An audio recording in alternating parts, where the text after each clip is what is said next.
Всем привет!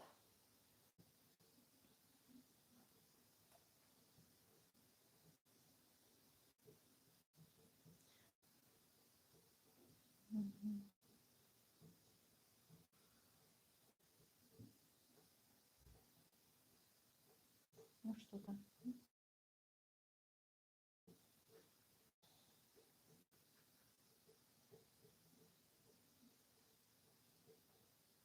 Немножко подождем, пару минут. Кто еще подойдет?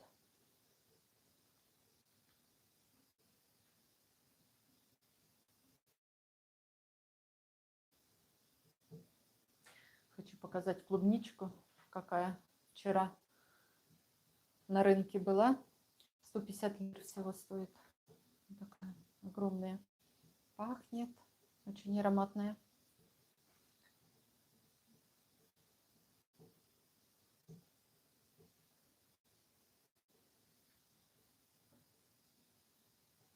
Что-то не слышно.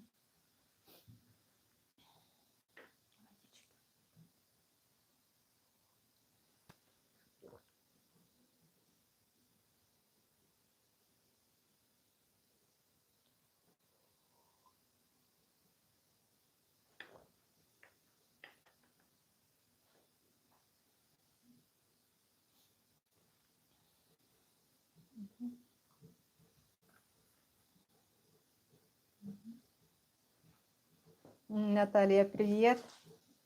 Привет, Наташенька. Очень рада, что пришли на эфир.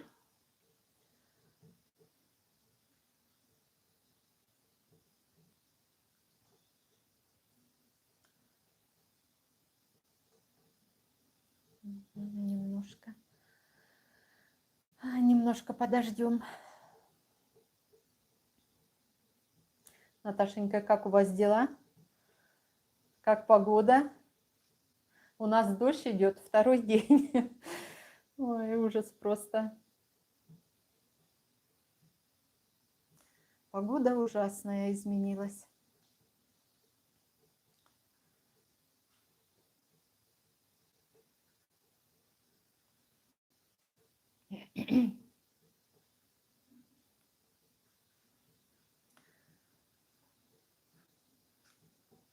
Ребята, если кто пришел еще на эфир, дайте знать обратную связь, как меня слышно, видно, нормально или нет. Сердечки, спасибо, сердечки пошли.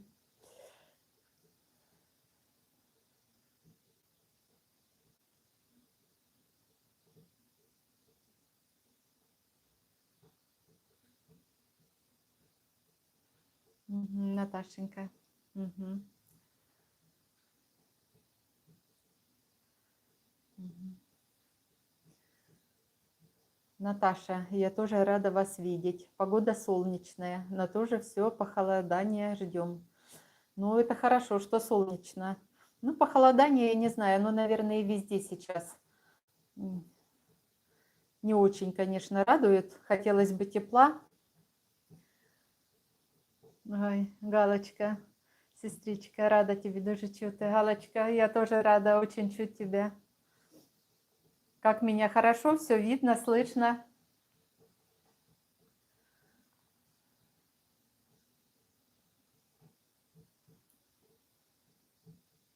Пока немного нас.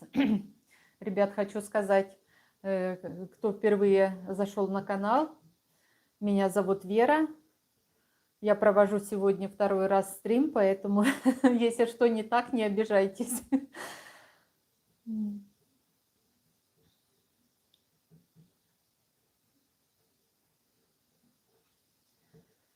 Так. Все отдыхают, наверное, готовятся к завтрашнему дню на работу. Поэтому пока немного нас. Но ничего.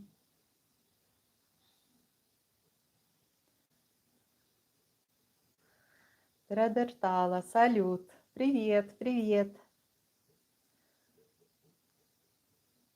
Наташенька пишет. Наташенька, постоянно вас смотрю. Интересно смотреть видео о Мерсине. Спасибо, Наташа. Я очень стараюсь снимать все интересное, тем более сейчас очень много в нашем районе, что меняется. И вы знаете, я же всегда езжу и по другим районам, и в городе снимаю магазины, в общем, и сите, там, где вы живете, или хотите купить квартиру. Поэтому рассказываю все, чтобы вы знали, потому что не все риэлторы показывают, как есть на самом деле. И застройщики, пока вы платите денежки, они показывают. Как только закончили платить деньги, в общем, все стопорится. Амулет. Здравствуйте. Здравствуйте, Амулет. Привет. Как настроение? Так, Танюша. Здравствуйте, Вера.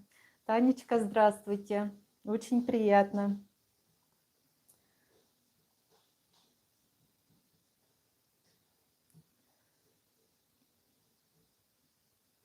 Амулет спрашивает, вы планируете турецкое гражданство получить или потом обратно уехать? Ну, я планирую получить, но сейчас, конечно, сложновато. Нужно хорошо знать турецкий язык, поэтому буду учить. А так, конечно, да, 5 лет, когда проживешь в Турции, можно подавать на гражданство. Если проживаешь 8 лет, можно подавать документы на бессрочные ВНЖ. Поэтому, ну, будем изначально подавать на гражданство. Надеюсь, все будет хорошо. Так.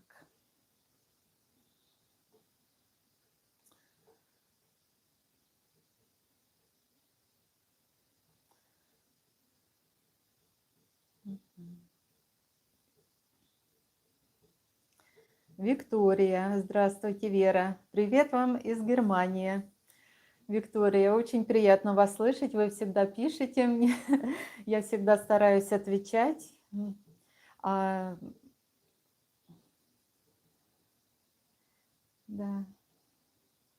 Амулет спрашивает, вы на пенсии?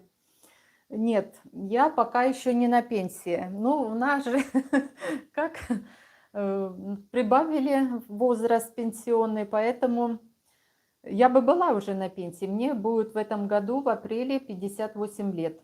Но так как добавили выход на пенсию женщинам в 60, поэтому мне еще 2 года осталось. Ну, не так много, но все равно. Абрамов Александр. Здравствуйте. Привет вам из Калужской области. Александр, привет. Очень приятно, что вы зашли на стрим, пишите комментарии, все очень приятно.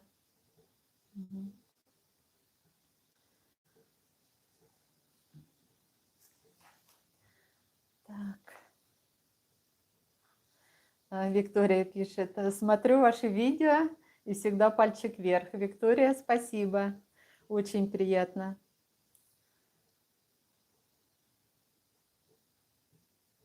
Так, Наташенька пишет, у меня квартира в Рио, Тамюк, ждем сдачу дома. Была в Тайже тоже, плавала в море там, в ресторанчике ели рыбу. Очень хорошо. Я планирую поехать снова, снять Рио, Тамюк, в общем, по тем маршрутам, где я уже снимала, но это прошло время. Я думаю, там уже много чего изменилось, поэтому я думаю, вам будет очень интересно посмотреть, насколько изменилось в лучшую сторону. В общем, будут видео обязательно.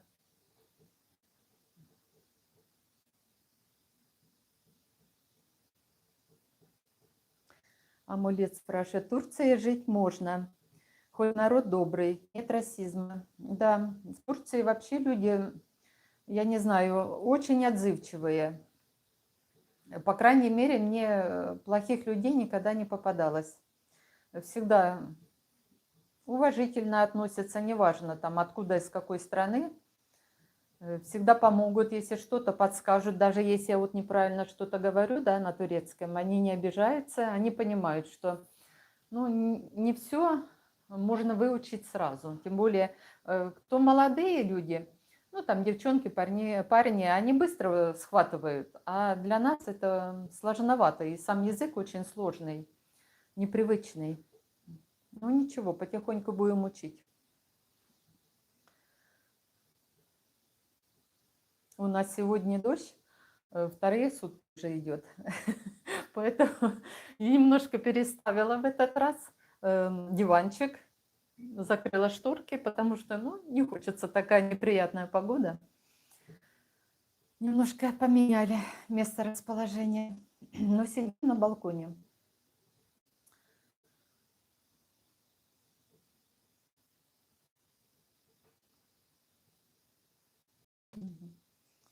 Виктория, смотрю все ваши видео, всегда пальчик вверх. Очень приятно, Виктория, молодец. Вы у меня постоянный зритель, всегда пишете. Я стараюсь всегда отвечать в комментарии, потому что мне приятно общение с вами, со всеми, ребята. И вы пишете, хотите узнать что-то интересное. И это для меня стимул поехать, снять и поделиться с вами. И всегда, знаете, я вас всегда беру с собой, вы смотрите все своими глазами, я никогда не приукрашиваю, показываю все как есть. Так.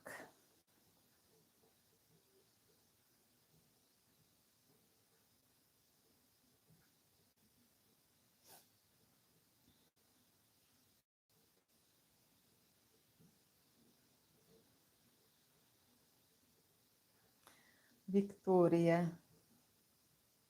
Угу. В конце марта приеду в отпуск в наш любимый Теджи. Ой, замечательно. Ну, я думаю, можно созвониться, встретиться, погулять где-нибудь вместе. Мне будет очень приятно.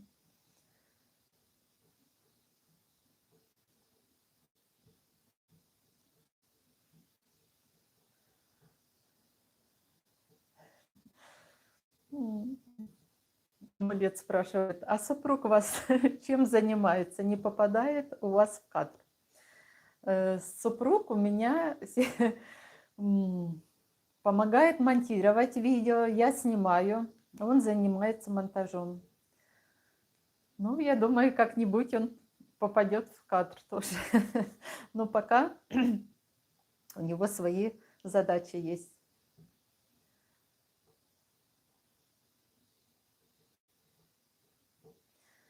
Виктория, в Турции очень добрые люди, всегда помогают. Да, помогают всегда, безотказно, что бы ни случилось. Вот если даже заболел или не ну, всегда обратятся, нужна какая помощь, там довести до больницы или там помочь с оформлением газа или еще что-нибудь. Всегда, вот никогда не откажут. Это очень хорошо. Я не знаю, редко кто вот бывает, знаете, так помогает, но турки, они в этом деле молодцы. Безотказные, очень добрые. Я помню, всегда любят угощать. Но я в ответ всегда также готовлю какое-нибудь блюдо. Ну, а турки делятся своей едой, какое-то новое блюдо готовят и рассказывают, что, чего, как. Ну, я в ответ или вкусненькое что-нибудь готовлю, или готовлю блюдо наше и угощаю и говорю, что это вот попробуйте. Что-то нравится, что-то так не очень. Ну, они, во-первых, не привыкли, например, есть рыбу, да, вот соленую, ну, красную. Мы солим рыбу, да, они нет, не едят, их нет. У них нет селедки. И если в магазинах продается, то покупают русскоязычные люди, поэтому турки это не едят. А мы любим это.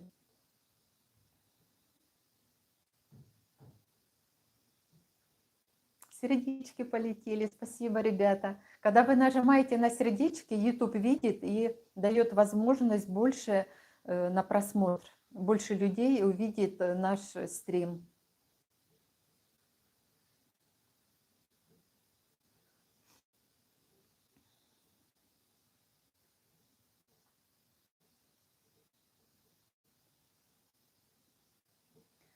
Виктория пишет. Вера, мы вас вместе с мужем смотрим. Спасибо большое вам за ваше видео.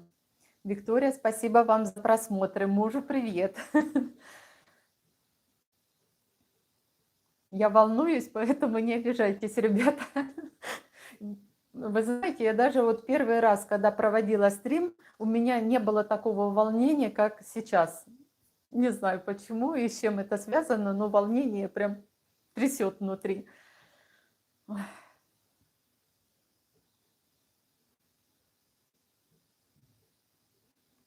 Надеюсь, увидимся. Да, Виктория, конечно, увидимся. Если что, можно на WhatsApp написать или в Telegram и созвонимся. Я думаю, обязательно встретимся, пообщаемся. И мне будет очень приятно.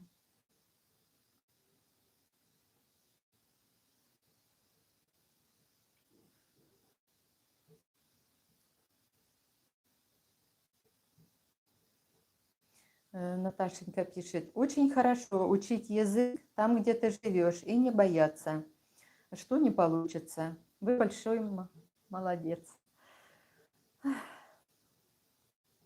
Да, когда учишь, ну вот мы ходили, например, когда это, 1,5 года, да, уже почти 2 года назад учили турецкий язык. Ну, курс А1, А2, да, проходили, было бесплатно.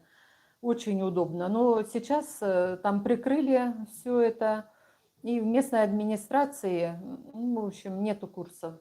А хотелось бы вот дальше пройти обучение.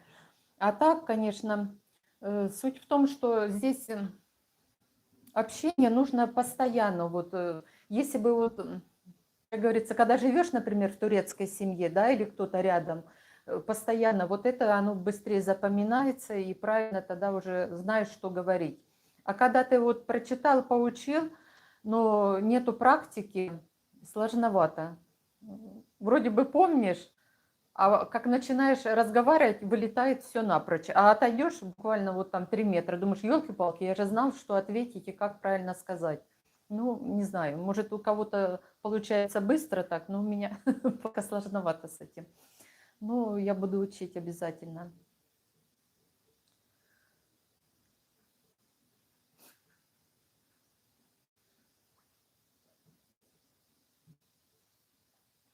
Наташенька, молодцы. Амулет, да, язык знать надо, тем более в стране, где ты живешь постоянно. Да, ну какие-то простые ответы, вопросы знаем, конечно, но более сложные не всегда запоминаются.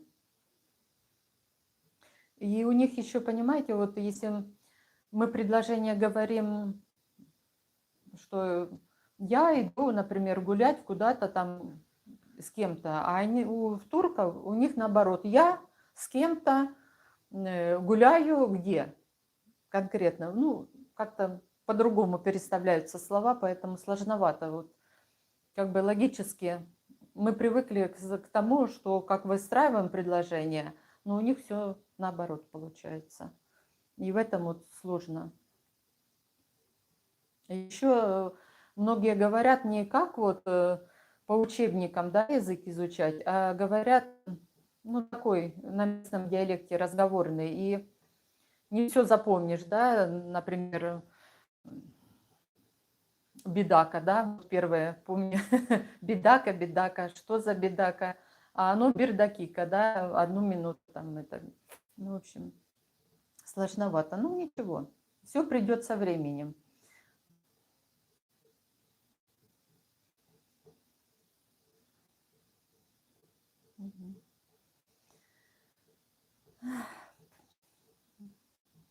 Виктория пишет, поддержите пальчиком вверх Веру. Да, сердечки, ребята, поддержите сердечки, нажмите. Галочка на сердечко отправила, сестричка, спасибо большое.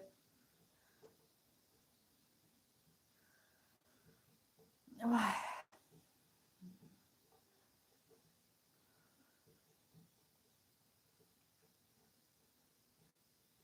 Ну, по-английски, да, thank you, Вера. Это thank you полностью ответить не могу. В школе учила когда-то английский, но до 8 класса, а 9-10 был немецкий язык. И, в общем, толком не знаю ни того, ни другого. Поэтому через переводчик только.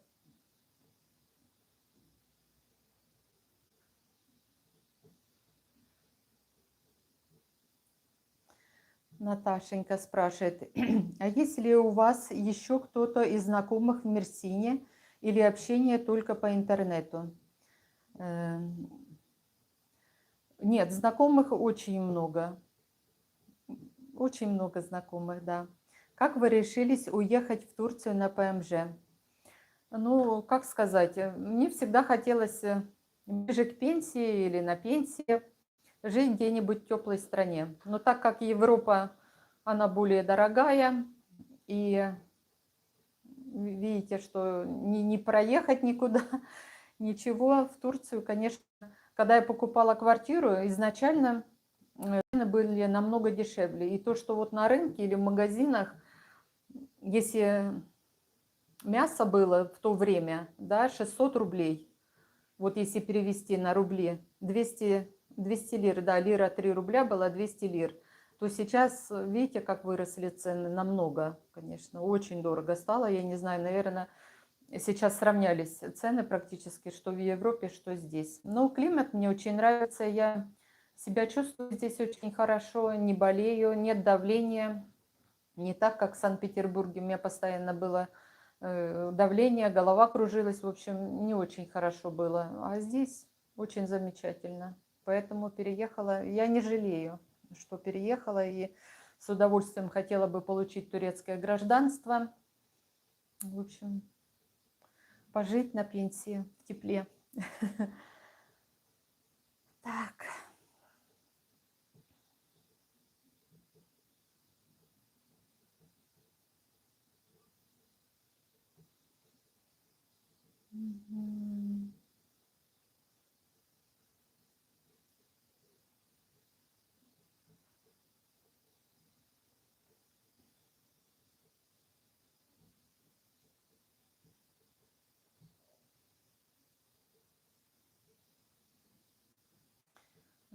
Так, ну здесь также по-английски.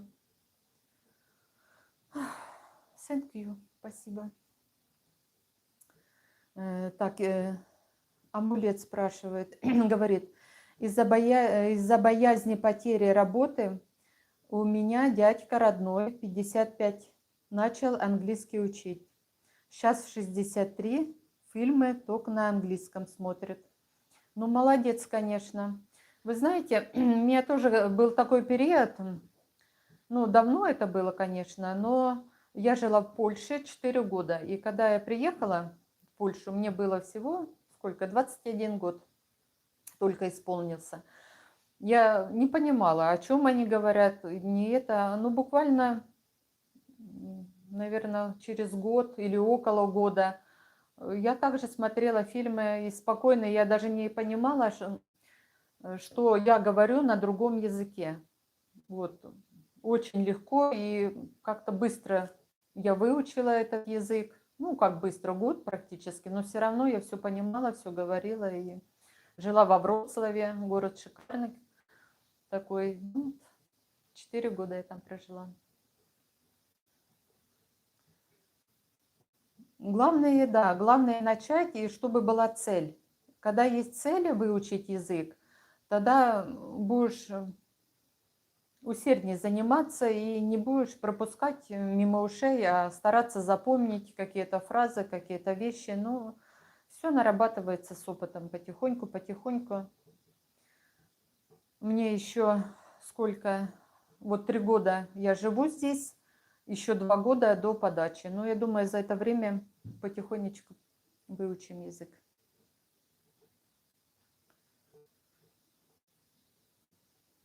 Так, Наташенька, а есть... Ой, сердечки, спасибо, спасибо, ребята, сердечки.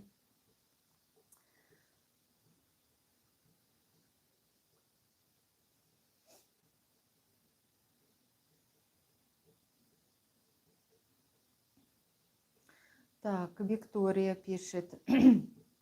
Вера, у нас сноха турецкая, а учит русский язык. Сын пытался учить турецкий, сказал, очень тяжелый язык. Да, турецкий, ну, может, он и не тяжелый, но суть в том, что даже если английский, он как бы нам проще выучить, чем турецкий. Если бы мы жили где-то в Казахстане, там, Узбекистан или еще где-то, там похожие языки, там, поэтому им легче. А для нас очень сложно. Вот понимаете, как песня поется, вот это ля-ля-ля, и не все сразу запоминаешь. Очень сложно.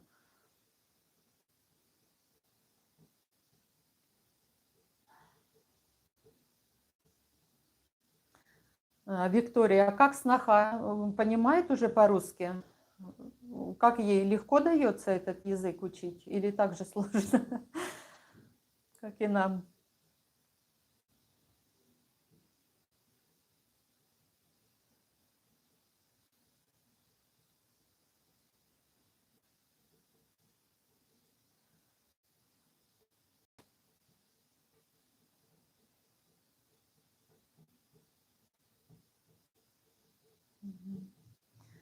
Э,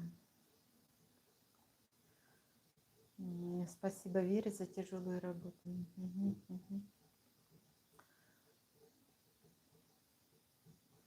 Виктория пишет. Вера, у нас в Германии за неделю бензин взлетел на 50 центов за литр. Соответственно, сейчас все цены поднимут. Да. Здесь бензин не дешевый.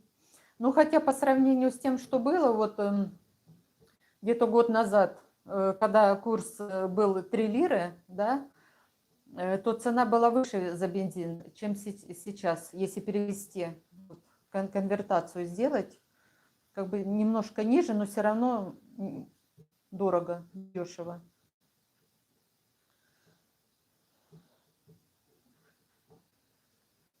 Наташенька пишет. Сама думаю приезжать на отдых на море. До пенсии еще далеко. Ну, это ж хорошо, что вы молодая, да. Но тоже понравился Мерсин. Будем приезжать и отдыхать. Да, Мерсин замечательный. Но хотя приезда вот сюда, в Мерсин, я и без понятия не слышала названия этого города. Отдыхать мы ездили в основном в Кемер. Мне очень нравится Кемер. Небольшой городок такой. Ну, конечно, летом он шикарно, а зимой, конечно, пустой. Все замирает, потому что в основном отели. Но море там замечательное. Пляж шикарный. Обожаю. Мир. Сердечки полетели, ребятки. Спасибо, спасибо большое.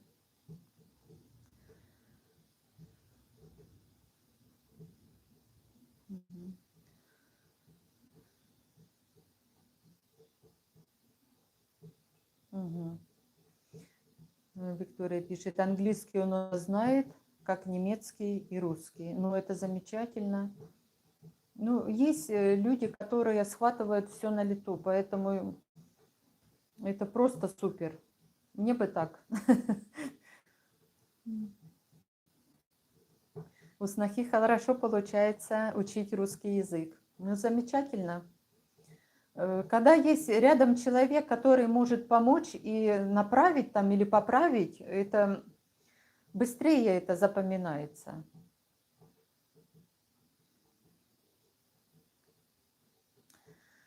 Так, Наташенька. Главное не бояться менять жизнь. Продолжайте свои блоги о Мерсине и готовить вкусные блюда. Спасибо большое, Наташенька. Да, я стараюсь. Ну вот видите, как погода, конечно, я не знаю, вот 2 дня дождь, ночью гроза, молния, мигала так, что у меня кот, он обычно ложится на кровати, а в этот раз он сбежал вниз, и там, где туалет, коврик, да, захотел, вот прям он боялся вот этой грозы, и когда мигает же, ну, уже видно все, и он боялся. И я ему туда его лежаночку положила, Йоханчику, и вот он лежал между коридором и туалетом, где не видно, ничего не мигает, и он там спокойно спал. А так, конечно, очень страшно просто. Поэтому, ребята, я вот решила провести стрим в воскресенье. Я не знаю, удобно вам так будет или нет. Если неудобно, ну, вы напишите, когда будет удобнее. Если удобно, значит, будем проводить по воскресеньям стрим. И хочу поблагодарить вас за то, что вы смотрите мои видео, пишите комментарии. Вот, мне очень приятно, я стараюсь отвечать на все. Но бывает так, что, знаете, вот, например, вы написали комментарий, да, я ответила, и потом повторно вы пишете комментарий, он не высвечивается, его не видно. Если можете, то пишите лучше еще один комментарий, я его быстрее увижу и отвечу. Или на канале, или ну, под видео, или в Телеграм. Вот так быстрее будет видно, и быстрее можно дать информацию сразу.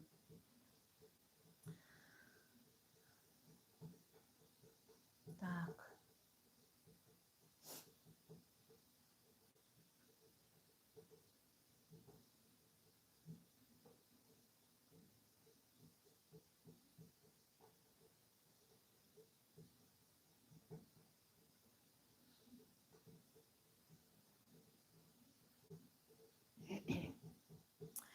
Сын маминой подруги. Здравствуйте, Вера. Здравствуйте. Смотрю каждое ваше видео. Вы большой молодец. У меня семья в Сине живет, иногда приезжает в гости. Хотелось бы также побольше видео с центра Чарши, Марины, если будет возможность. Да, возможность будет. Я в Чарши ездила в промежутке, вот буквально на днях я снимала Чарши, поэтому будут видео. И на набережную обязательно съезжу, уже давно была. Замечательная набережная, мне очень нравится. Просто, видите, когда погода хорошая, я стараюсь уезжать подальше, снимать видео, чтобы мне... Я же езжу на велосипеде, поэтому мне удобно. Я проехала, но съемка занимает целый день. И когда на автобусе я не люблю ездить. Почему не люблю? Понимаете, вы на автобусе вышли, и нужно идти пешком, и это далеко. А на велосипеде я могу остановиться на любой остановке. И то, что увижу интересно, я обязательно могу снять и поделиться потом с вами. И так спокойно, и на набережной пройти. И вообще вот я обожаю велосипед, хотя ездила на нем еще, когда в школу ходила. И потом вот с прошлого года начала ездить. Но ничего, уже хорошо езжу.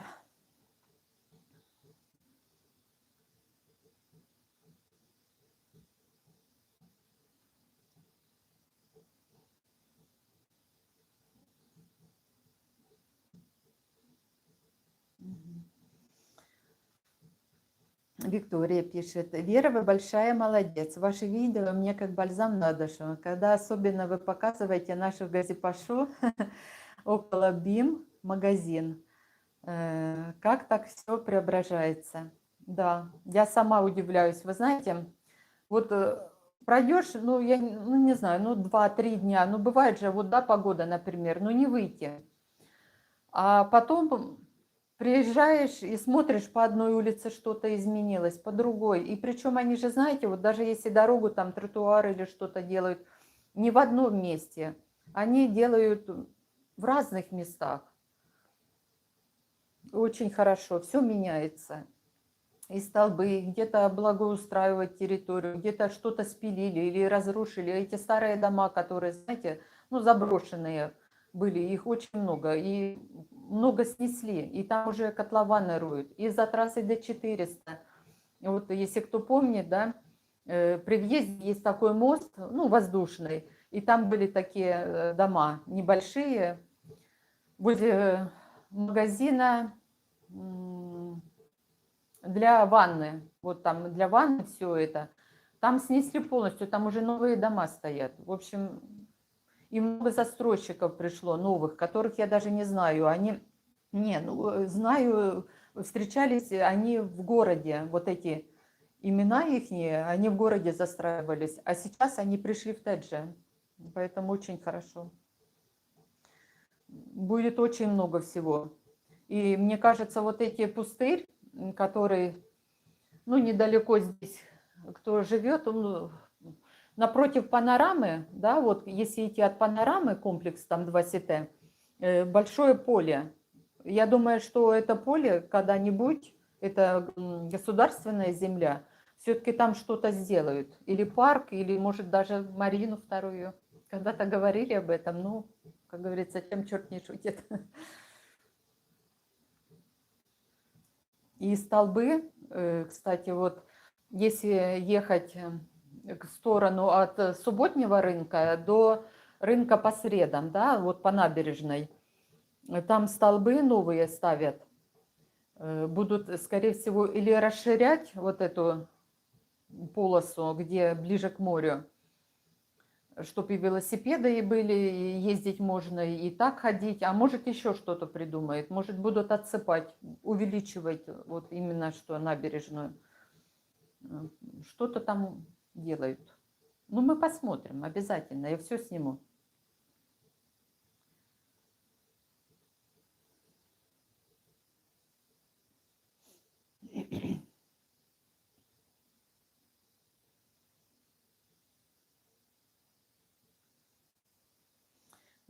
Так, Танюша спрашивает, Вера, может, вы знаете, где можно купить картины в Мерсине, хотя бы более-менее качественные, а не халам-балам? Знаете, Танюша, была галерея, я как-то снимала видео, это недалеко от рынка по средам, есть там стоматология, и буквально рядом была галерея, вот именно выставка картин, и там продавали маслом картины, написаны были. Ну, я не знаю, сейчас есть она или нет. Это было в прошлом году, ну, не в прошлом году, ну да, галерея была в прошлом году, но я, по-моему, видео снимала весной. И там просто не ездила в том районе, но обязательно заеду, посмотрю. А так, конечно, можно купить картину, но в городе нужно ехать и смотреть. Там уже приличные картины, все купить.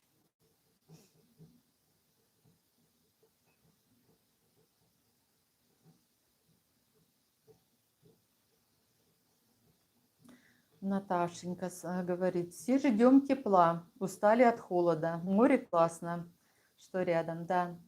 Что рядом море очень хорошо. У меня вот с окошка видно. Я в другой раз лежу на кровати и через занавеску, через тюль вижу, что там творится на море. Поэтому у меня окна в пол, а кровать высокая такая.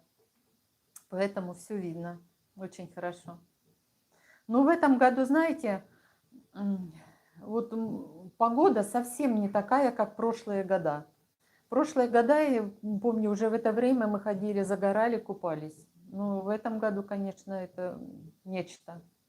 С погодой не очень хорошо.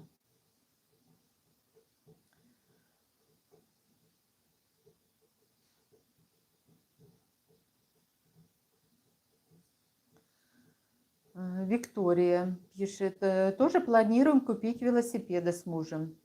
Только вот не знаем где. Вера, ждем обзоры магазинов с велосипедами, если можно, электро. Виктория, обязательно покажу обзор. Просто, знаете, как-то вот раньше, я помню, когда ешь в город, за Сая парк, не за Сая парком, за Соли центром, Было много маленьких магазинчиков, и они продавали эти велосипеды. Сейчас их нету, они ушли.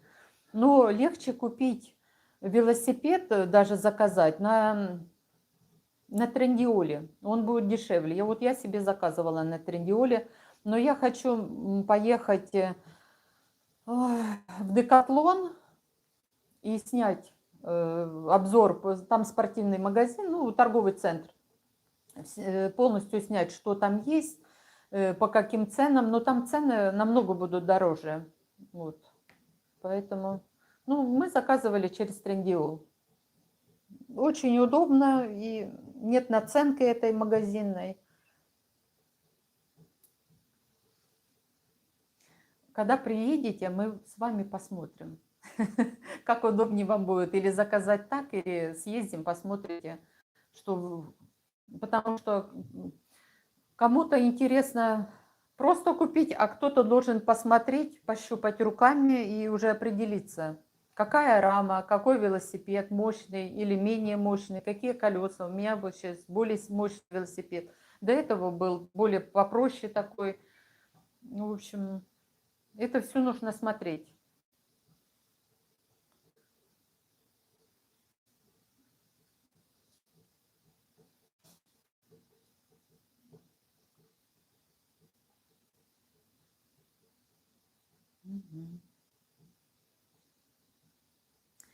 Виктория, спасибо большое, Вера. Виктория, вам спасибо огромное.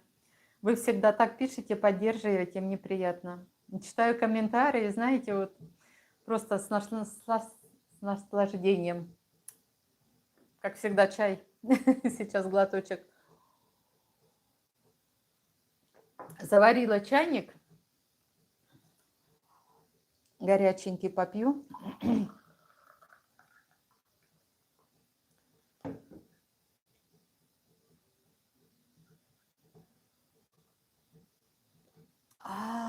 Горячий.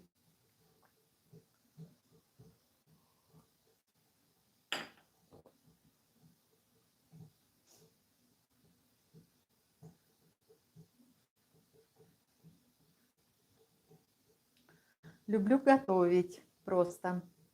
Вера, добрый вечер. Добрый вечер. Как у вас дела? Как настроение? Так, сейчас посмотрим. Минутку.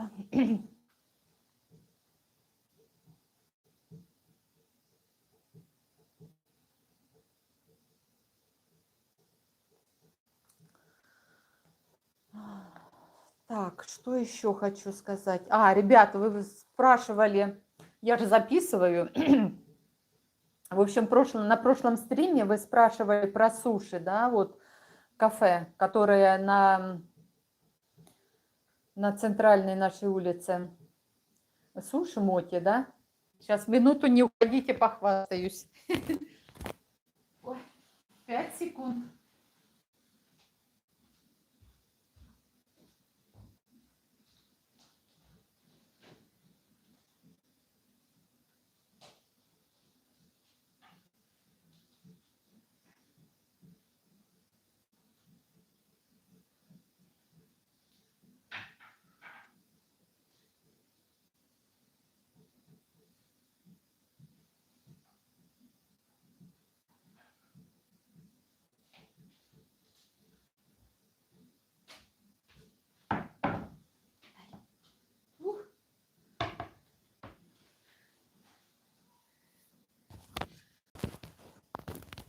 Ой, Инночка.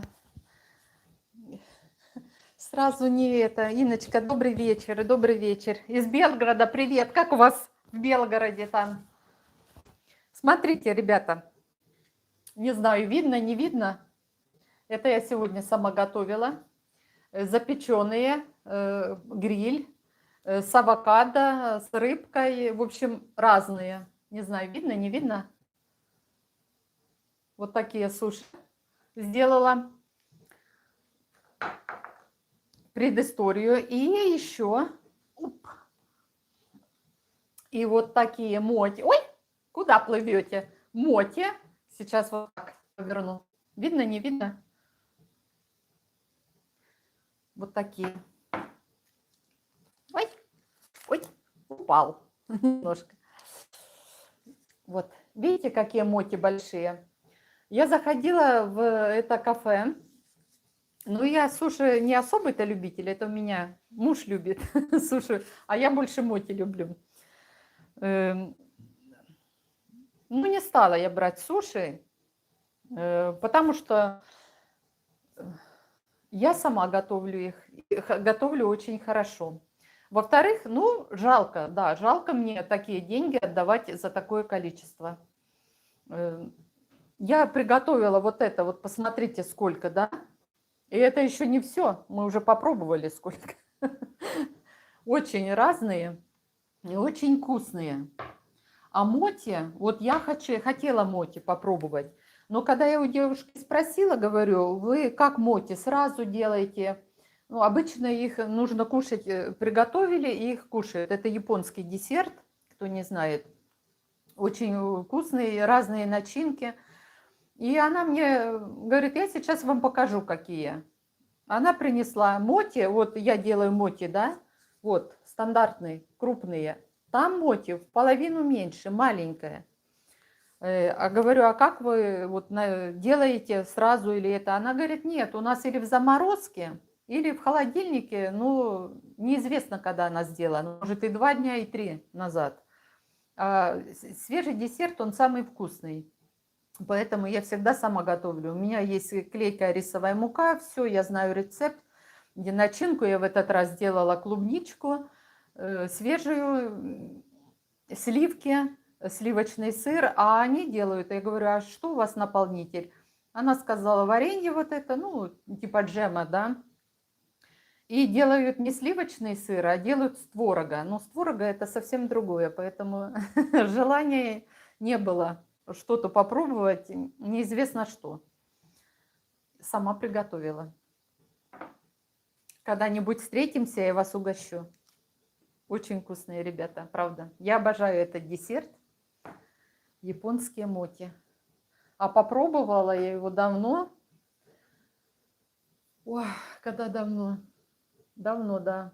Лет 10, наверное, назад. Еще они только появлялись первые. В кафе делали и в магазинах продавали. Вот по 2 штучки такие упаковочки. Ну, такие маленькие были. Но мне очень понравились. После этого я стала всегда делать моти. Тем более это готовить несложно. Так. Ну, заказывают там кафе, да, заказывают люди, ну, кто не умеет делать там, например, да, или там нету водоросли вот это купить, или еще что-нибудь, каких-то ингредиентов, той же рыбы нету красной, да, не это. А я все, у меня это все есть, поэтому мне проще в этом деле.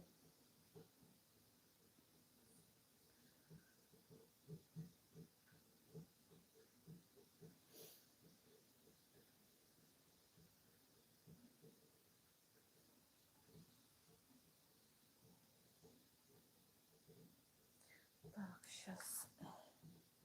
Угу.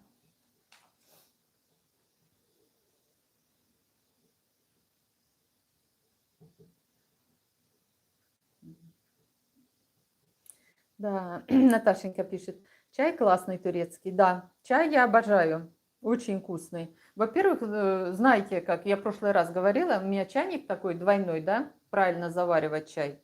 Ну и заварки нужно всегда побольше сыпать, а чай очень вкусный.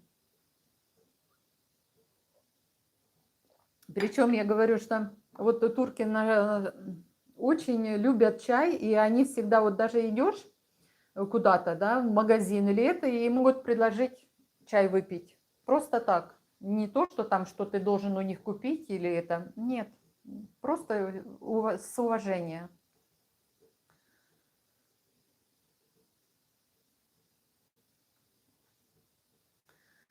Инночка пишет, Вера, я очень рада, что попала на эфир. Как вас рекомендовал YouTube. Постоянно теперь смотрю. Вы большая молодец. В Белгороде очень шумно. Да, я тоже вот смотрю, не очень хорошо. Хотелось бы, чтобы все было хорошо и спокойно. И вообще, Тяжело, конечно, все это, очень тяжело. Виктория пишет: Вера, вы мастер на все руки.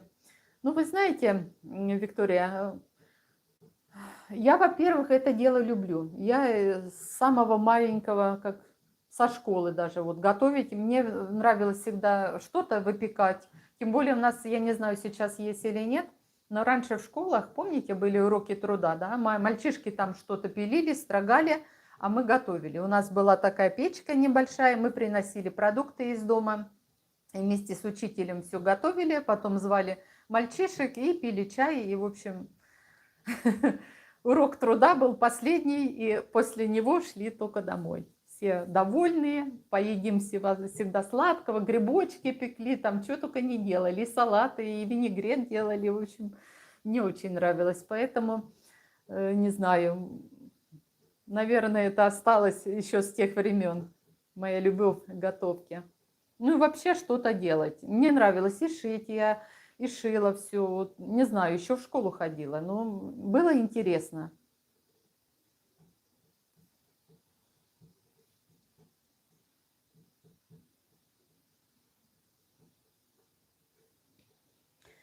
Наташенька, с такой хозяйкой точно не пропадешь нигде. Ну, конечно, я не все прям умею, но стараюсь. Спасибо большое, Наташенька. Танюша, спасибо, Вера, да, спасибо. Виктория, я тоже обожаю моти. Мой, это да. Самое вкусное, не знаю. Сейчас попробую, вот разделю на две части.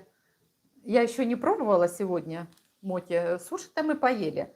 А моти, вы же знаете, они должны тянуться, да, вот свежие моти. Вот она, видите, какая. Ой, вот, я не знаю, видно вам, нет? Видите, это у меня клубника здесь и сливки, все. Они нежнейшие, вот, просто вот тянется. С обычной муки вот не сделать с рисовой. Нужно вот и обязательно клейкая мука должна быть. Очень вкусно. У меня прям слюни текут. После эфира будем объедаться.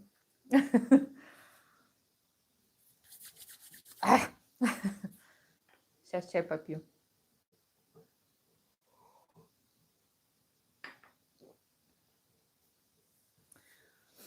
У меня еще когда в Санкт-Петербурге было, у меня несколько сковородок. Помните еще с тех времен, ну, молодежь-то, я не знаю, застали или нет, такие, знаете, раскладные сковородки, там орешки были. Еще была даже сковородка, мишка олимпийский. Два мишки и посередине шишка была. Вот так, такая еще сковородка. В общем, всего этого очень много было. Ну, и здесь не меньше.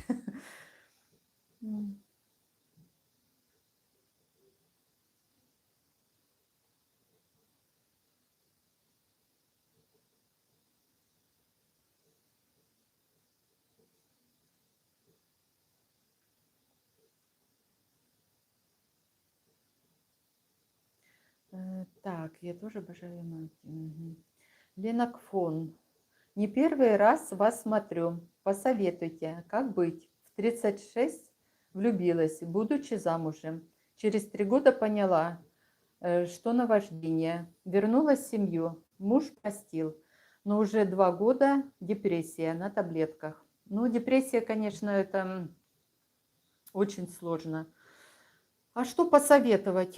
Человек, понимаете, ну, влюбился, да, человек. Ну, что поделать? Это когда любишь человека, ты летаешь. А когда не любишь, а так, это проходит просто жизнь. Поэтому видите, как артисты, да, вот они влюбляются, фильм сняли, влюбились, и дети есть, и все. И кто-то легко с этим потом расстается и переносит ну, для себя, а кому-то сложно. Все люди разные. Конечно, хотелось, чтобы все было хорошо. И кто-то думает, что, ну как, вот пожил, например, да, и думает, что если другая семья будет там, будет жизнь по-другому. Ну, это у многих меняется жизнь. У кого-то в лучшую сторону, у кого-то в худшую, кто-то вот в депрессии, поэтому как посоветовать? Это каждый человек должен пройти через это. Это должен прочувствовать на своем опыте. Ну как, через себя все пропустить. А советы, кто-то может дать один совет, кто-то другой, в общем, такое. Так, я думаю, все наладится, будет хорошо. Так, Виктория. Вера, сколько стоит сейчас клубника? Вчера увидела в Телеграме у вас, и вы были на субботнем рынке. Я везде за вами подглядываю. Да, вот вчера я ходила на рынок, вот, сходила, успела до дождя. С утра сразу пошла, 150 лир клубника. Причем не маленькая, видите, хорошая клубника. Очень вкусная такая, ароматная. А потом дождь как зарядил, и вот все время дождь и дождь. И ночью, и сейчас вообще не заканчивается.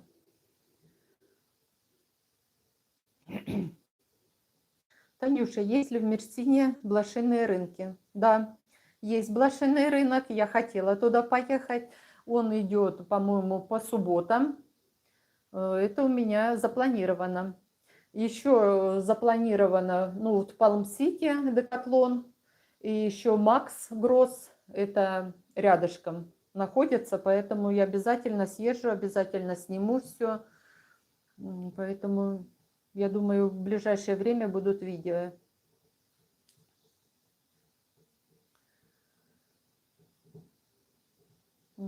Танюша, приеду, сбегаю. Да, конечно, надо все смотреть.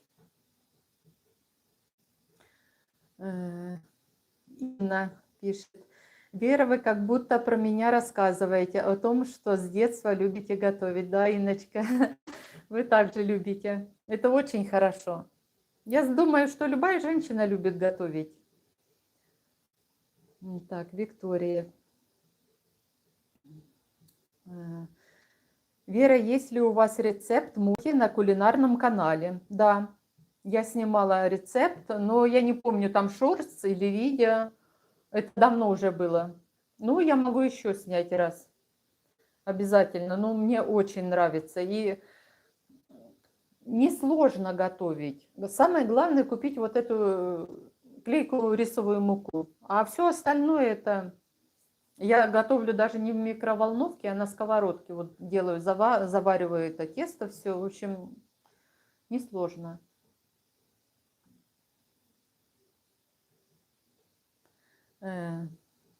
Инна пишет. Вера, у меня до сих пор есть эти орешницы и печеницы, сковородки на газу. Да, на газу. Еще такие треугольные были печеньки, такими квадратиками. Очень вкусные, я обожала. Амулет. 36 лет, надо не... Ну да, надо думать о детях. Ну, что сказать, у каждого свое, поэтому каждый себе хозяин. Так, Виктория пишет, спасибо за посылку, за ссылку обязательно сделаю. Да, это мне муж сделал ссылочку. Все.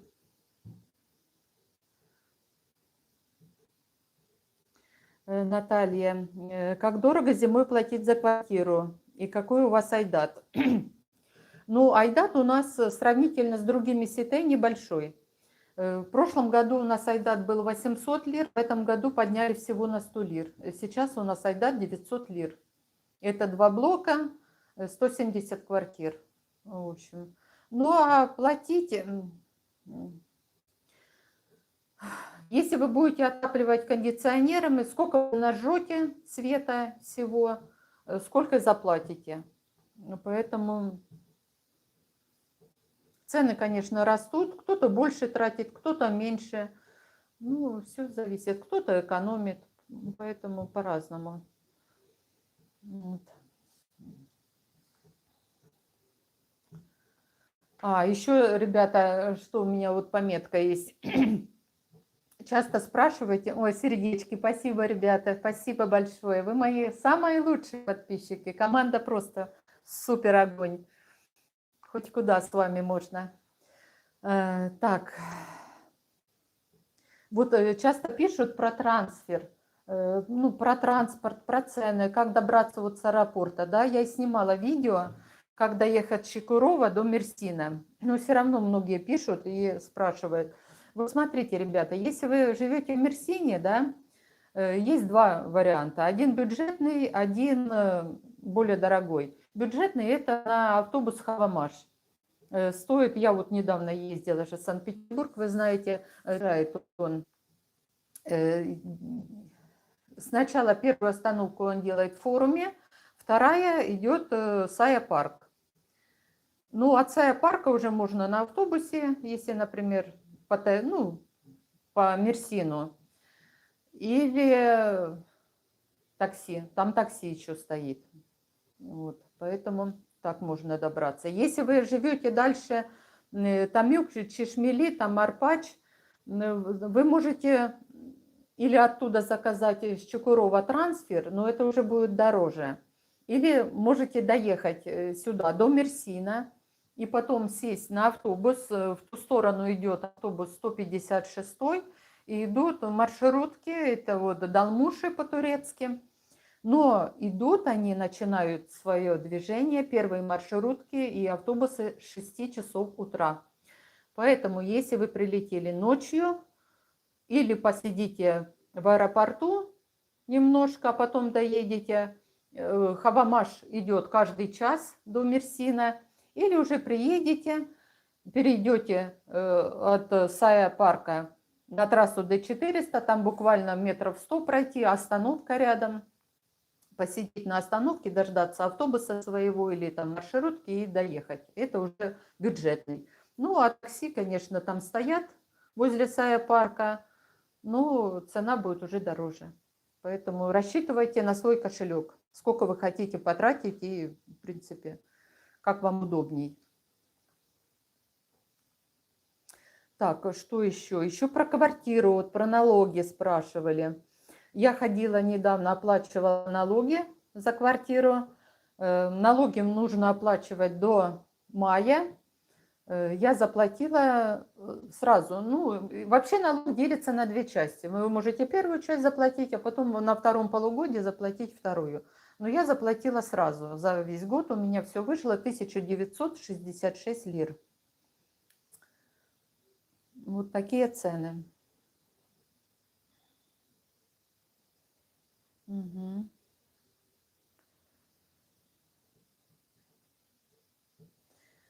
Наташенька Сапунова, привет из солнечного Киева. Наташенька, привет. Очень рада, что вы зашли на мой стрим. Всегда пишите, мне всегда очень приятно. А еще, ребята, в прошлом стриме вы спрашивали про хамам. Что хочу сказать. В Феджи хамама нет. Ближайший хамам Чешмели там есть, но они есть не отдельные, а в Сите. Там какие цены там, я сказать не могу, потому что я не ездила, не это самое. Но суть в том, что еще есть в городе эти хамамы туда ближе, по-моему, к торговому центру, ну не к Сая парку, а к форуму туда. И из отзывов, как вот я слышала, что, например, в Чешмеле там в основном, ну, как рассчитано, на иностранцев. Там Липарис, вот эти комплексы, да, и приезжают иностранцы или там русскоговорящие и уже делают все процедуры для себя. Хамам, что там еще, массаж, все это. Но как они делают, не знаю, хорошо или плохо, но по отзывам вот в городе лучше делают, потому что там турки ходят, и как бы турки, они более требовательные, и отношение ко всем вот этим всем процедурам и хамаму более такое жесткое. Поэтому если съездить, то я бы съездила, скорее всего, лучше в город. Вот.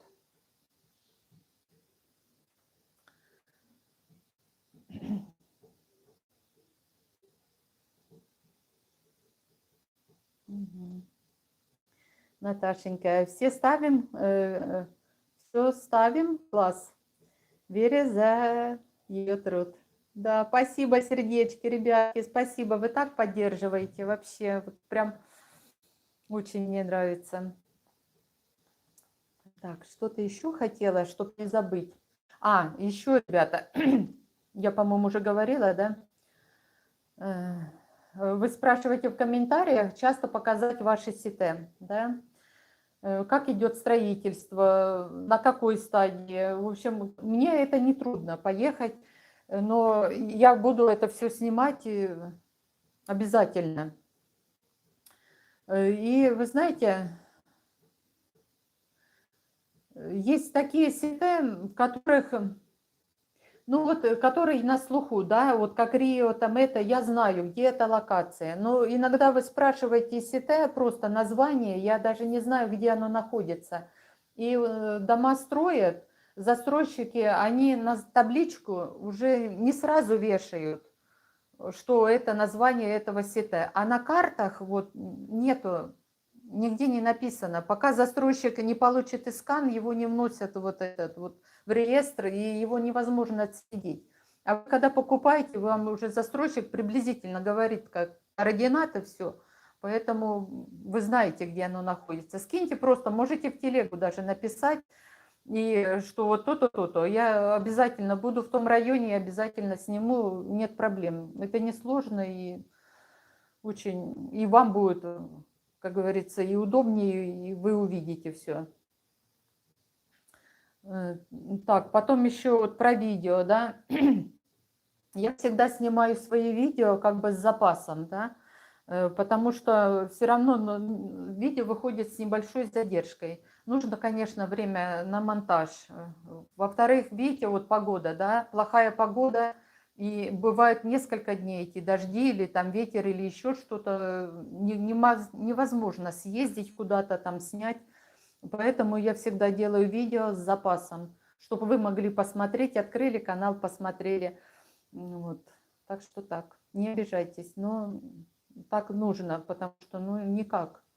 Во-вторых, у меня же не только этот канал, а еще и продовольственный, продуктовый канал, где готовить, там также нужно все монтировать, и все занимает время. Это когда смотришь ролик, туда-сюда, там полчаса пролетело, и все, незаметно. А когда так, получается все долго. Так, еще хотела сказать, еще себе пометочку сделала.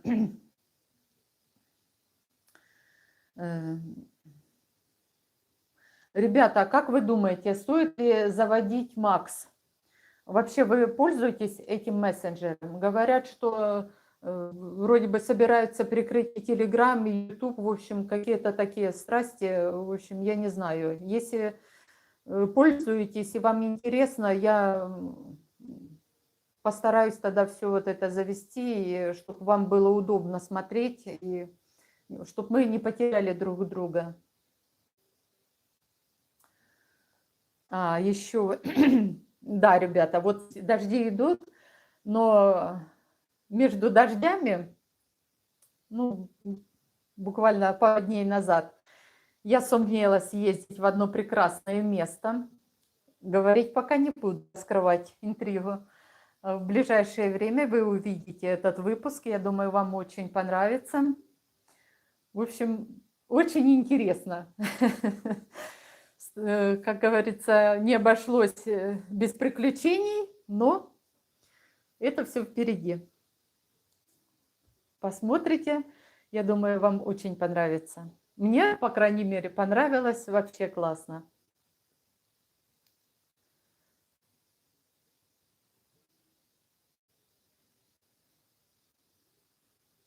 Виктория пишет, да, хамамы лучше, где ходят турки. Да, это правильно. Вообще, там, где турки кушают, да, они не просто так ходят. Вот надо просто понаблюдать, где много турков и постоянно, как говорится, очереди.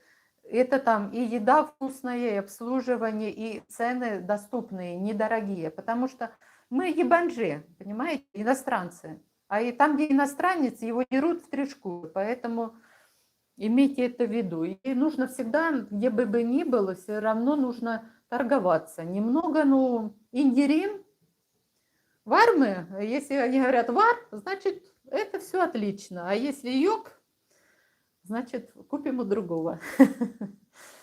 Ну, турки сами тоже понимают, даже да, вот на рынке иногда вот ходишь, и он говорит такую цену, а я спрашиваю, говорю, индирим вар сколько-то? Кто-то соглашается, а кто-то нет. И они тоже запоминают. Если он даже немного сделает скидку, он знает, что он продаст этот товар. И мне легче. Я знаю, что я куплю дешевле. Такой же товар, который лежит рядом, более дорогой. Зачем переплачивать? Поэтому нужно всегда торговаться. Как говорится, по копеечке и набирается.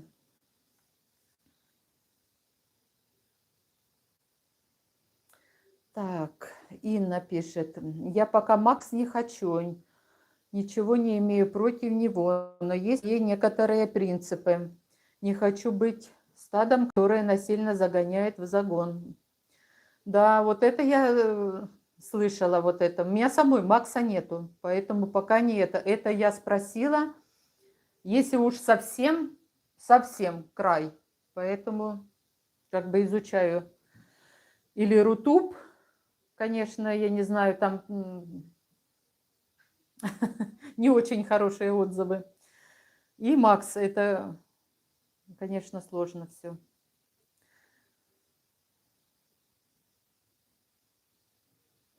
Так, Наташенька пишет, Сапунова, для Украины Макс не актуален. Ну, понятно, Наташа, я прекрасно понимаю. Это только для русскоязычных, потому что только у них там отрезают все. Вот в России все это отрезается. На Украине все спокойно, да, и WhatsApp работает, и все. А так вот очень куда-то позвонить, конечно, очень сложно стало все. Угу. Так, Инна говорит, альтернатива ВКонтакте. Там можно и видео дублировать. И да, у меня есть контакт, я выкладываю не все, но есть, да. Угу. Виктория, Макс работает только в России. Но мы еще не открывали ничего, этот Макс, без понятия, как чего, просто знаю, что этот Макс, но у нас пока этого ничего нету. Угу. Наташа, Наталья, против Макса не пользуемся на Украине. Ну правильно, зачем лишнее это? Да, лишняя вот эта информация, которая там все администрации, все будут знать, это тоже не очень хорошо, это ж отслеживается все, поэтому да. Сделали бы что-нибудь такое, вот как YouTube, ну нормально, чтобы он работал везде, чтобы люди, Господи, радовались, делились, звонили друг другу, это ж все бесплатно. Ну как так можно, я не знаю. Конечно, очень все сложно. Хочется, чтобы было спокойно, тихо, и все были счастливы и здоровы. Вот. Так, что-то еще я хотела. Что-то вы еще спрашивали у меня, по-моему. Где-то записывала.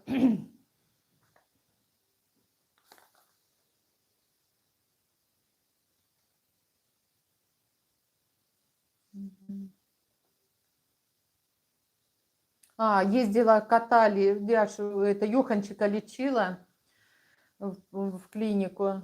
Да, вот с деснами у нас проблемы. Лечила, прививки, кстати, делала, титры. Вот если кто едет с животными, хочу сказать про титры, да, обязательно нужно титры, чтобы были у животного. И обязательно эти титры поддерживать. Вот в течение года, да, заканчивается, например, год, нужно обязательно сделать прививку. Если вы не сделаете эту прививку, титры теряются. В Турции сделать титры очень сложно и очень дорого. Я помню, мы когда летели, и так было дорого, больше 10 тысяч мы отдали только за титры эти. И делались они, по-моему, 2 недели. Отправлялись. Французская компания делала, поэтому очень так.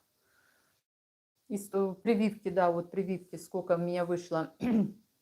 Я сделала одну прививку, это титры, ну, что от бешенства, да, и такая пшикалка для десен коту вышла 1950 лир за это все. Но нужно еще комплексную. Комплексную я поеду в понедельник или во вторник, вот завтра или послезавтра, потому что ее нужно делать только через 7 дней. А я ездила во вторник, какого там, 10-го, да, 10-го. Ну вот, получается, во вторник поеду, скорее всего. Потому что я не думаю, что до завтра закончится дождь, поэтому поеду во вторник. Сделаем прививку вот эту. Ну, я думаю, в прошлом году мы делали комплексную, она была около 1000 лир. В этом году, я думаю, будет подороже, поэтому... Вообще расходы очень на животных, знаете, если что-то заболело, лечите у себя, потому что здесь очень дорого.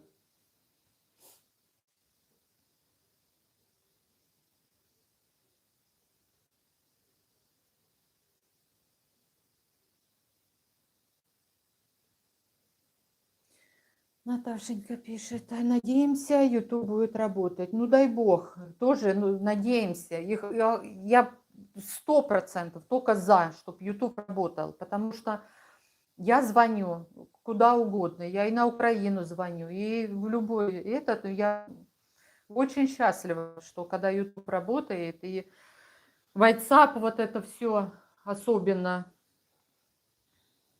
очень хорошо было бы, потому что связь, конечно, вот ВКонтакте я звонила, там не очень. В общем, хотелось бы, чтобы все было хорошо. Часто ли к вам приезжают родственники в Турцию? Наташенька спрашивает. Да, каждый год приезжает. Каждый год. Так, Инна.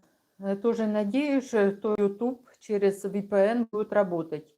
Многие говорят, по регионам России нет вообще интернета. А в Белгороде с интернетом все хорошо. И Telegram у меня работает очень хорошо, пока без VPN. Ну, очень хорошо, да. Я тоже вот детям звоню, они, ну, включают этот VPN, ну, нормально все. В принципе, и в WhatsApp, и это, и в Telegram, и нормально все. ВКонтакте созваниваемся.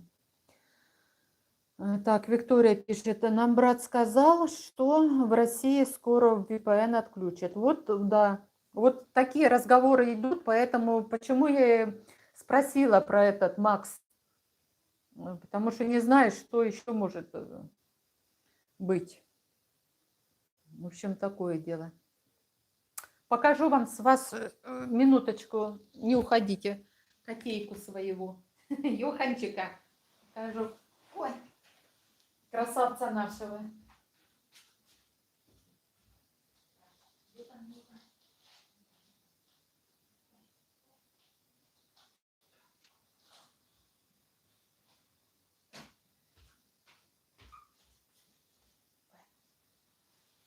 Ой, вот наша деточка. Такой Йоханчик. Ну, давай, давай, давай.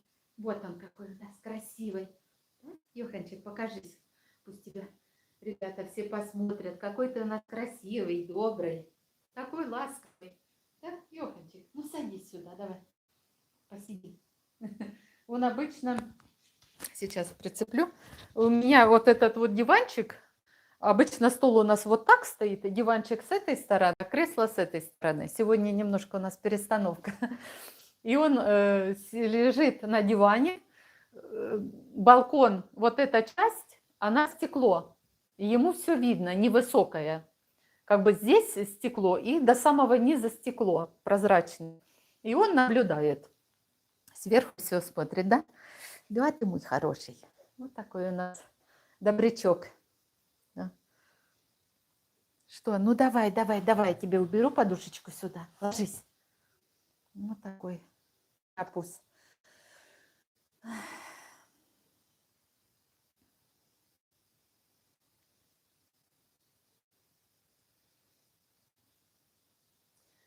Так.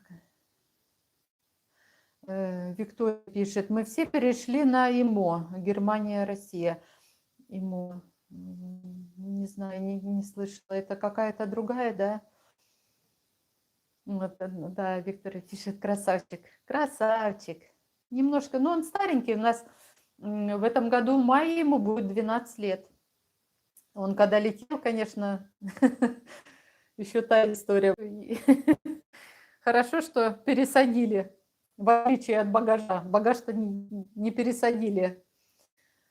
А котейка, ну, конечно, я в прошлый раз рассказывала, какая истерика была. Представляете, первый рейс, самолет летит через Москву, и в Москве, из Санкт-Петербурга в Москва, и Москва Адана. Еще Чукурова не было. И с Аданы, то есть с Москвы, не успели перегрузить багаж. И представляете, мы летим, дорогие билеты купили специально, чтобы быстрее кота перевезти, не мучить его в машине. Муж ехал-то на машине с дочкой, а я самолетом летела. И я прилетаю в Адану, а багажа нету, ни кота, ничего нету. Пол самолета у людей, ничего не пришло. И такая истерика была. И буквально через 2 часа мне сказали только, что там животные какие-то есть. Посмотрите, ваш ли кот или нет. В общем, там Йохан оказался. А багажом я потом через 2 дня приезжала, потому что следующий рейс был только через 2 дня. В общем, еще та история. И вообще, я как летаю, вечно у меня какие-то приключения. То там багаж, то там еще потеряется, то еще что-нибудь. В общем.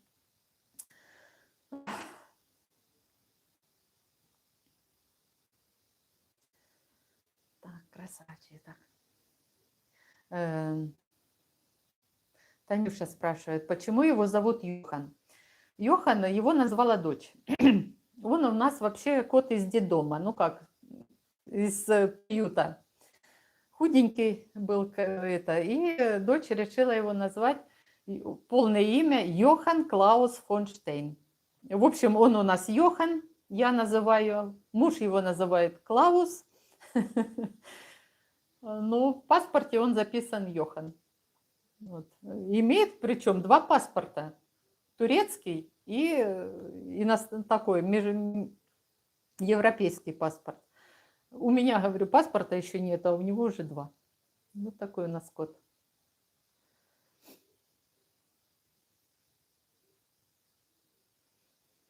Красавчик, Йохан, да, красавчик. Ну, уже старенький, конечно, ему сложнее. Он немножко похудел, а так он был более крупный. Ну, года идут, мы не молодеем, животные также не молодеют. А так он сейчас около 7 килограмм, был побольше по весу. Вот.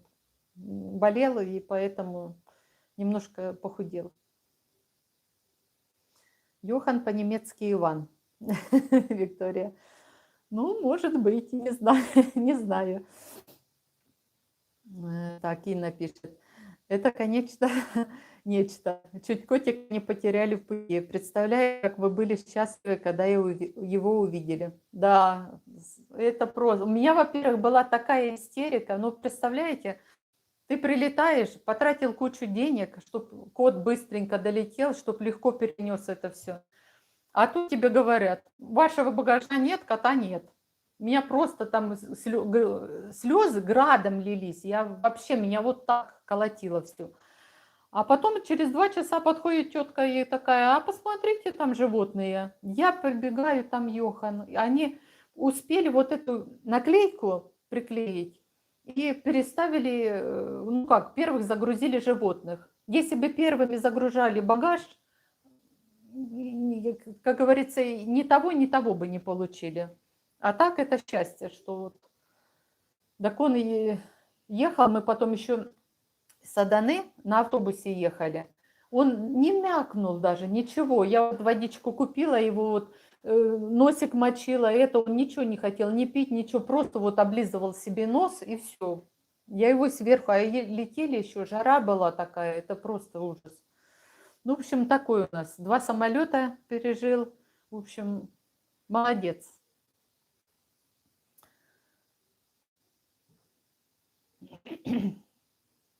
Инна пишет. Да, вы котика не потеряли, да.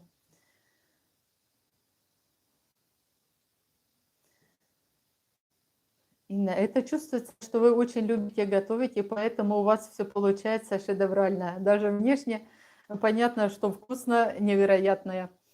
Вкуснятина невероятная. Ну, не знаю. Мне нравится. Муж ничего никогда плохого не сказал. Всегда говорит, очень вкусно. И знакомые, и друзья всегда говорят, да, очень вкусно. И многие, вы знаете, вот даже в Ютубе, вот, ну, например, я готовлю, да, мне какие-то рецепты понравились. И когда готовишь первый раз, даже без рецепта, вот другой раз бывает дома, да, вот какой-то там пирожок или ковришку, да, спечь, вот накидаешь того, того, того понемножку, что в холодильнике есть, да, и получается такая вкуснятина, а стоит ее повторить, ну, не такая получается, и все. Поэтому всегда готовишь, даже если на глаз что-то, оно всегда будет вкусно. Главное, домашняя выпечка и готовка, она всегда вкуснее, чем магазинная.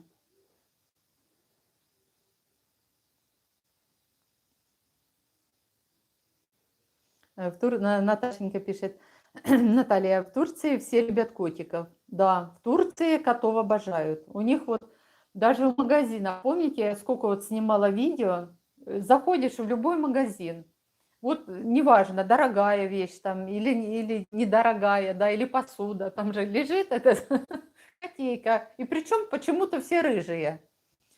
Развалится вот так в подушках или среди посуды, а посуда там стоит не 5 копеек, дорого.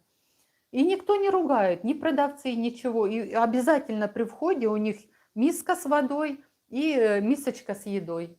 И так кормят все. Даже вот едет машина, да, подъезжает к магазину, остановились, открыли багажник, там достали корм, уличных котиков покормили. Я сама тоже вот хожу, здесь Бахча у меня недалеко, и как готовлю туда-сюда все время котиков подкармливаю, поэтому они уже меня знают. Я выхожу, и они бегут прям через дорогу. Ну, ничего. Животных надо кормить, они... Человек может за себя постоять и насыпать там или купить что-то, а животные, ну, не дашь ему поесть, оно голодное будет. Нельзя так. Надо обязательно кормить.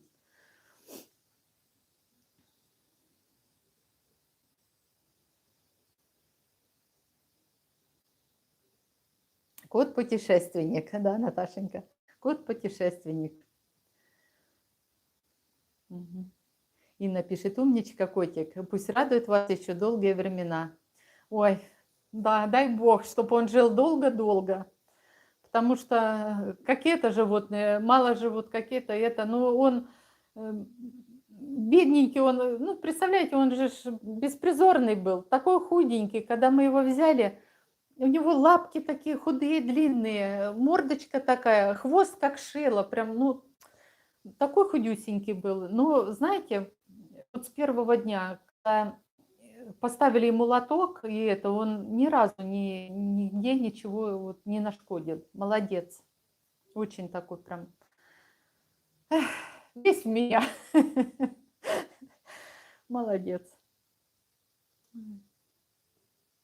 Такие прям. А у вас также есть животные, да? Вот кошечки, собачки. Ну, как без них? Ну, я не знаю. Он у нас как член семьи.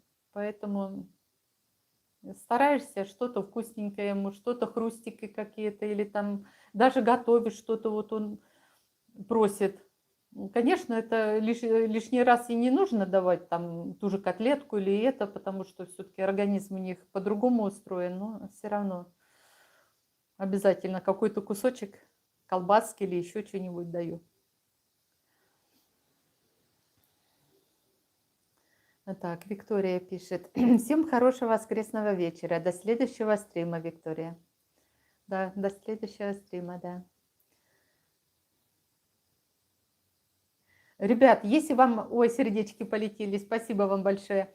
Если вам удобно вот в воскресенье стрим проводить, вы напишите, как вам и по времени. Вот удобно вам в это время, например, в 5 или раньше? Как вот... Я там в любой день могу, в любой день, в любое время, даже ночью. Инна пишет, мы когда отдыхали в Анталии, снимали апартаменты. Там тоже котиков постоянно подкармливали. Сначала было двое. К концу нашего отдыха было уже штук 10, наверное. Те двое им сообщили, где кормят. Да, у них это такое, такое есть у котов. Стоит покормить одного, за ним будут целая очередь. Поэтому я знаю. Ой, у меня дети, когда жили еще, ну, до Санкт-Петербурга в Турции, в Измире, город такой Измир, они кормили котиков сначала там, где снимали жилье, а потом всю улицу кормили очень много. Вот. Ну, все кормят.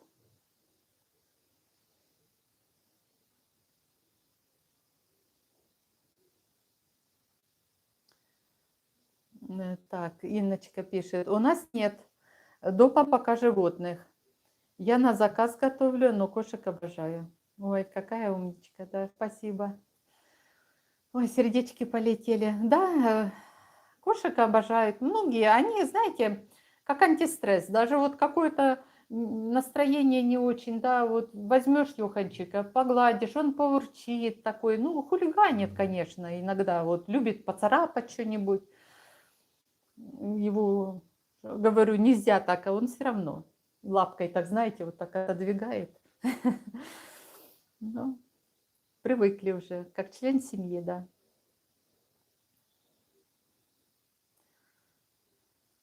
Александр Корнев. Привет, привет, Александр. Как дела?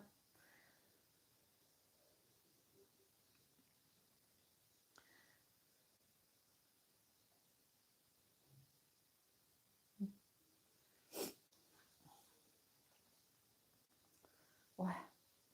Как-то мы с вами давно не ходили чаепитие на набережную. Ну, из-за погоды, конечно, я не знаю, прям только надумаешь вот что-то сделать. На тебе дожди. Нужно что-то приготовить вкусненькое, сходить, обязательно чай попить, посмотреть на море, отдохнуть. И когда вчера ребята писали, на волейбол мы ходили же, наша команда, они собирались такую площадку, ну, которая возле моря, там волейбольная, приводить в порядок. И вот видите, из-за этих дождей, ну, невозможно вот даже пойти, вот, помочь ребятам. Все, площадку эту, почистить песок от камней, от всякого мусора, чтобы они играли, а мы смотрели за ними. Мы же болеем за команду, поэтому ходим смотреть обязательно. Вот.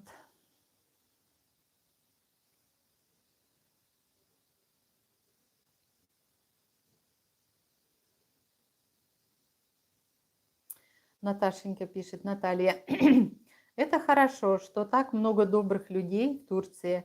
Знаю, не обижает их там. Да, людей очень много. Они, вот вы знаете, даже на улице кошек много, собаки огромные. И причем турки вот и гладят, и кормят все на улице. Но в домах турки животных держат очень мало. Не каждая семья держит животного. На улице, да, но в доме очень редко. Собачки вот в основном какие-то маленькие такие собачки. Я вот когда в поликлинику ходила, ну вот приходят совсем такие крохотные собачки. Котики, да, ну не все. Но на улице все гладят их.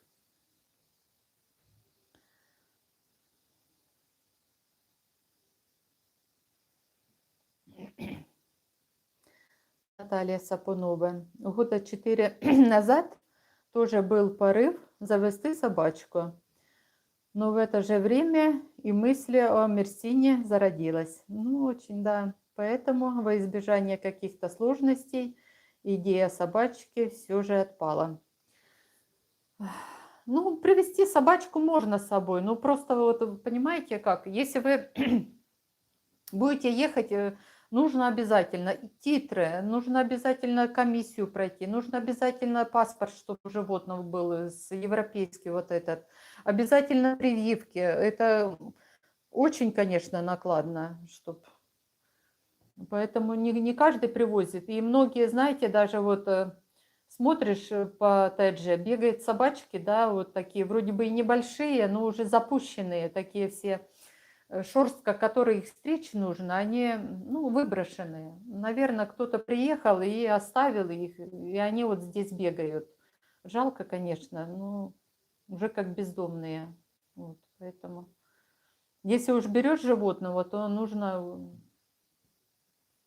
ухаживать, конечно, и не оставлять его.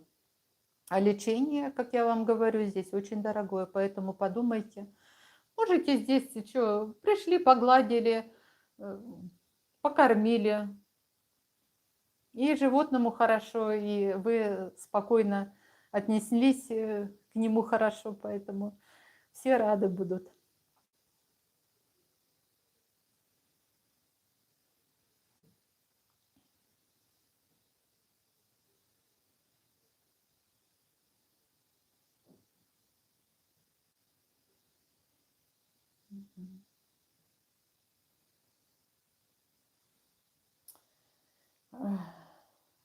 Планируете ли стрим с пляжа или из города? Пока еще не думала, не знаю. Нужно, чтобы интернет хорошо ловил. Вот, чтобы, если получится, конечно, хотелось бы вот провести из города откуда-нибудь, вот с Марины, да, с набережной. Там очень красиво вот эти корабли, все, конечно, хотелось. В общем, все посмотрим.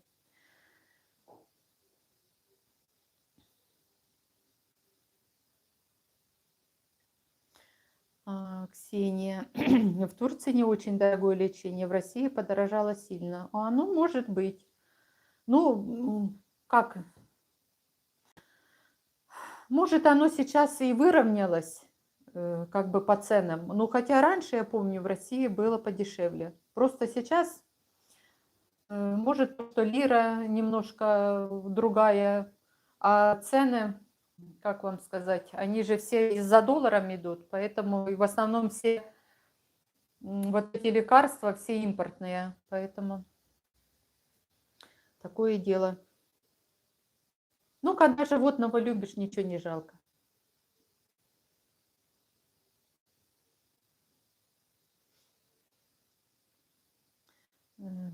Так, Инна пишет, все верно, мы ответственны за тех, кого приручили.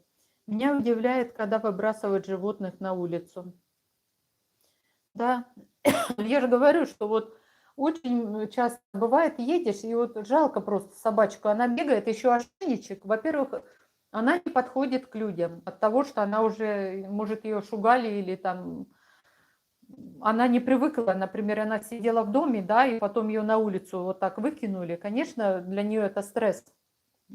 Поэтому не все доверчивые. А вот алабаи, вот эти вот турецкие здоровые собаки, те, конечно, добрые. И такие спокойные. Ну, я их боюсь, честно говоря. Когда они такие огромные. Меня когда-то в детстве укусила собака, она щенком набила, а я не знала. И была будка такая у нее, да, и я к девушке знакомой приходила, и она выскочила, и меня за щиколотку как грызнула, и после этого у меня страх. Ну, хотя у нас собака была, у нас дома был ротвейлер. Вот. Брали еще его в Польше. Ну, это давно-давно было, когда еще в Польше была.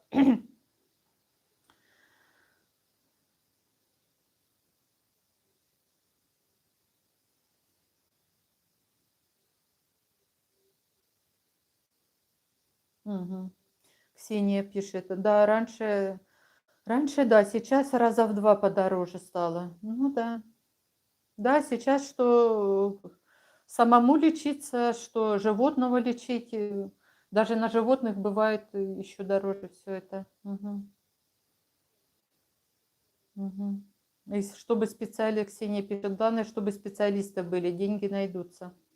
Да, когда клиника платная, и хочется, как говорится, что показали правильную услугу, а не просто так лечили одно, а на самом деле там что-то другое у животного.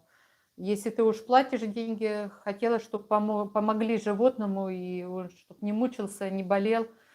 Потому что человек, он может сказать, да, и там мне плохо или что-то это, а животное, он же не скажет, он лежит просто молча, и все, и ты сидишь и плачешь. Вот. Поэтому ой, пусть они не болеют никогда.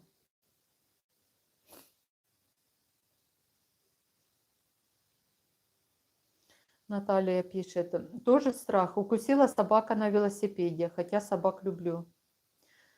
Ой, да, вот стоит один раз укусить, и вот это закладывается, я не знаю, и потом боишься уже любую, даже маленькую собачку. Сердечки полетели. Спасибо, ребят, вы молодцы, вы меня поддерживаете. Спасибо, очень приятно. Мы еще наснимаем много-много всего. Я думаю, сейчас погода наладится, будет хорошо, поедем в путешествие. Ну, уже есть у меня съемки хорошие, которые вас порадуют. Но будем еще снимать много-много.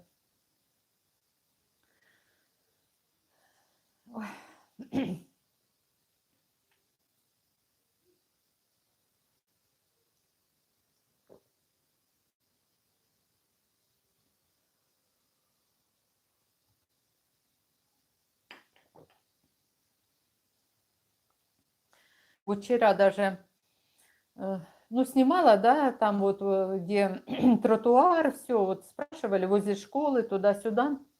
Я помню, там дом, вот, не знаю, может, у вас квартира там есть, школа, и торцом вот так стоит дом. Какой он красивый стал. Его так покрасили, фасад вот этот сделали. Ой, буквально, вот я говорю, ну, на этой неделе вот это все сделали, потому что до этого не было ничего. Так, такие и каймой, и сбоку очень красиво. Вообще меняется. И вот если приедете в Тедже, район просто не узнаете. Во-первых, сколько застроено домов, которые сданы, и магазины вот в этих, по центральной улице Газипаша, там практически во многих домах, вот сейчас на цокольных этажах эти магазины, и все они открываются. И здесь прям вот возле субботнего рынка недалеко, вот первые 3 дома, там смотрю, уже много кто въехал, и вчера проезжала. Вот, да, проезжала, ну, до дождя еще перед рынком сходила, и много там чего въезжают. Поэтому...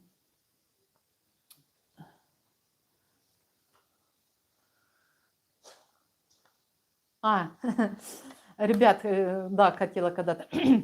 Вот я всегда говорю, что Теджи меняется, меняется. А не хотите, чтобы я вам сделала подборку старого Теджи, который был вот 7 лет назад там или, ну так, заставочки, чтобы посмотрели, как изменился Теджи вот буквально за эти годы. Он вообще просто вот не узнать.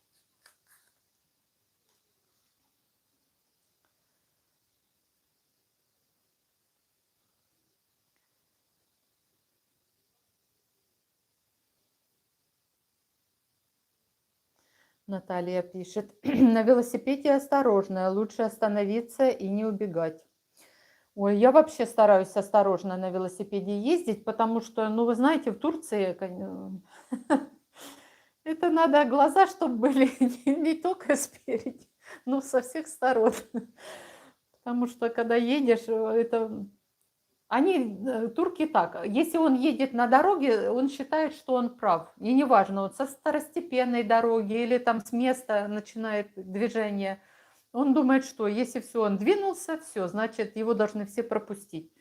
Поэтому очень аккуратно. И подрезают, и я когда езжу, это просто трындец. А еще когда снимаю, у меня же в одной руке камера, в другой руль, два зеркала, я и вперед, и по бокам, и везде ж смотрю. Это ж просто, они еще когда по трассе едешь, там просто летят как сумасшедшие. Да даже вот в горы, если поехать, там движение, я удивляюсь, вот вроде бы село селом, автобус идет, маршрутки часто, ихний транспорт, они же, видите, и трактора, и какие-то машинки, и легковые автомобили, в общем, движение такое хорошее, надо быть очень внимательным. Поэтому, если будете покупать электровелосипед, очень аккуратно надо.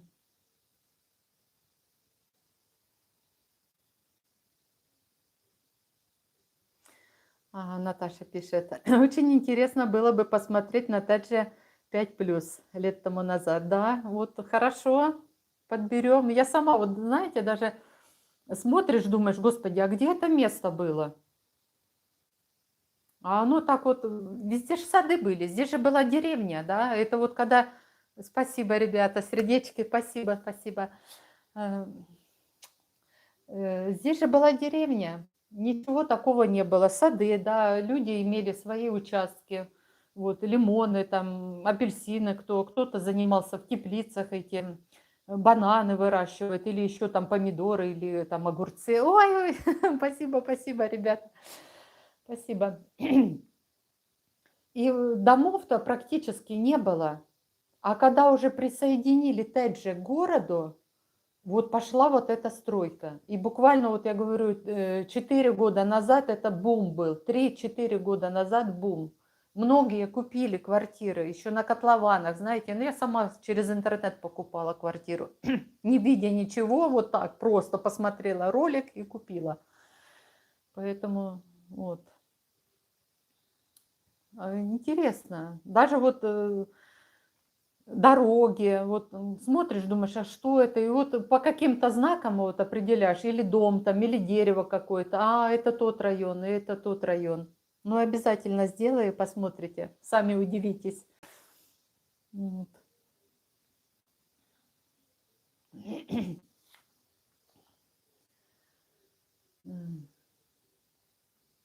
А, потом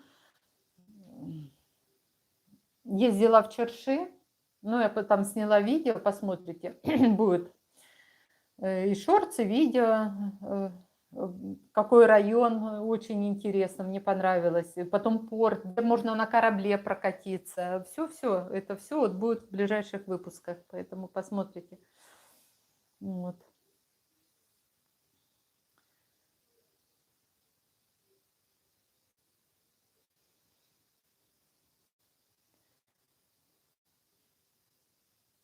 Мгм. Да, Наташенька, дома тут как грибы, это точно. Я не знаю, но стройки, наверное, везде есть. Я вот даже в Питер прилетала, да, Санкт-Петербург, и вот новые районы, там просто вот дом на доме, высотки огромные. Конечно, очень красиво все. Районы просто вот не узнать. Но метро не везде есть.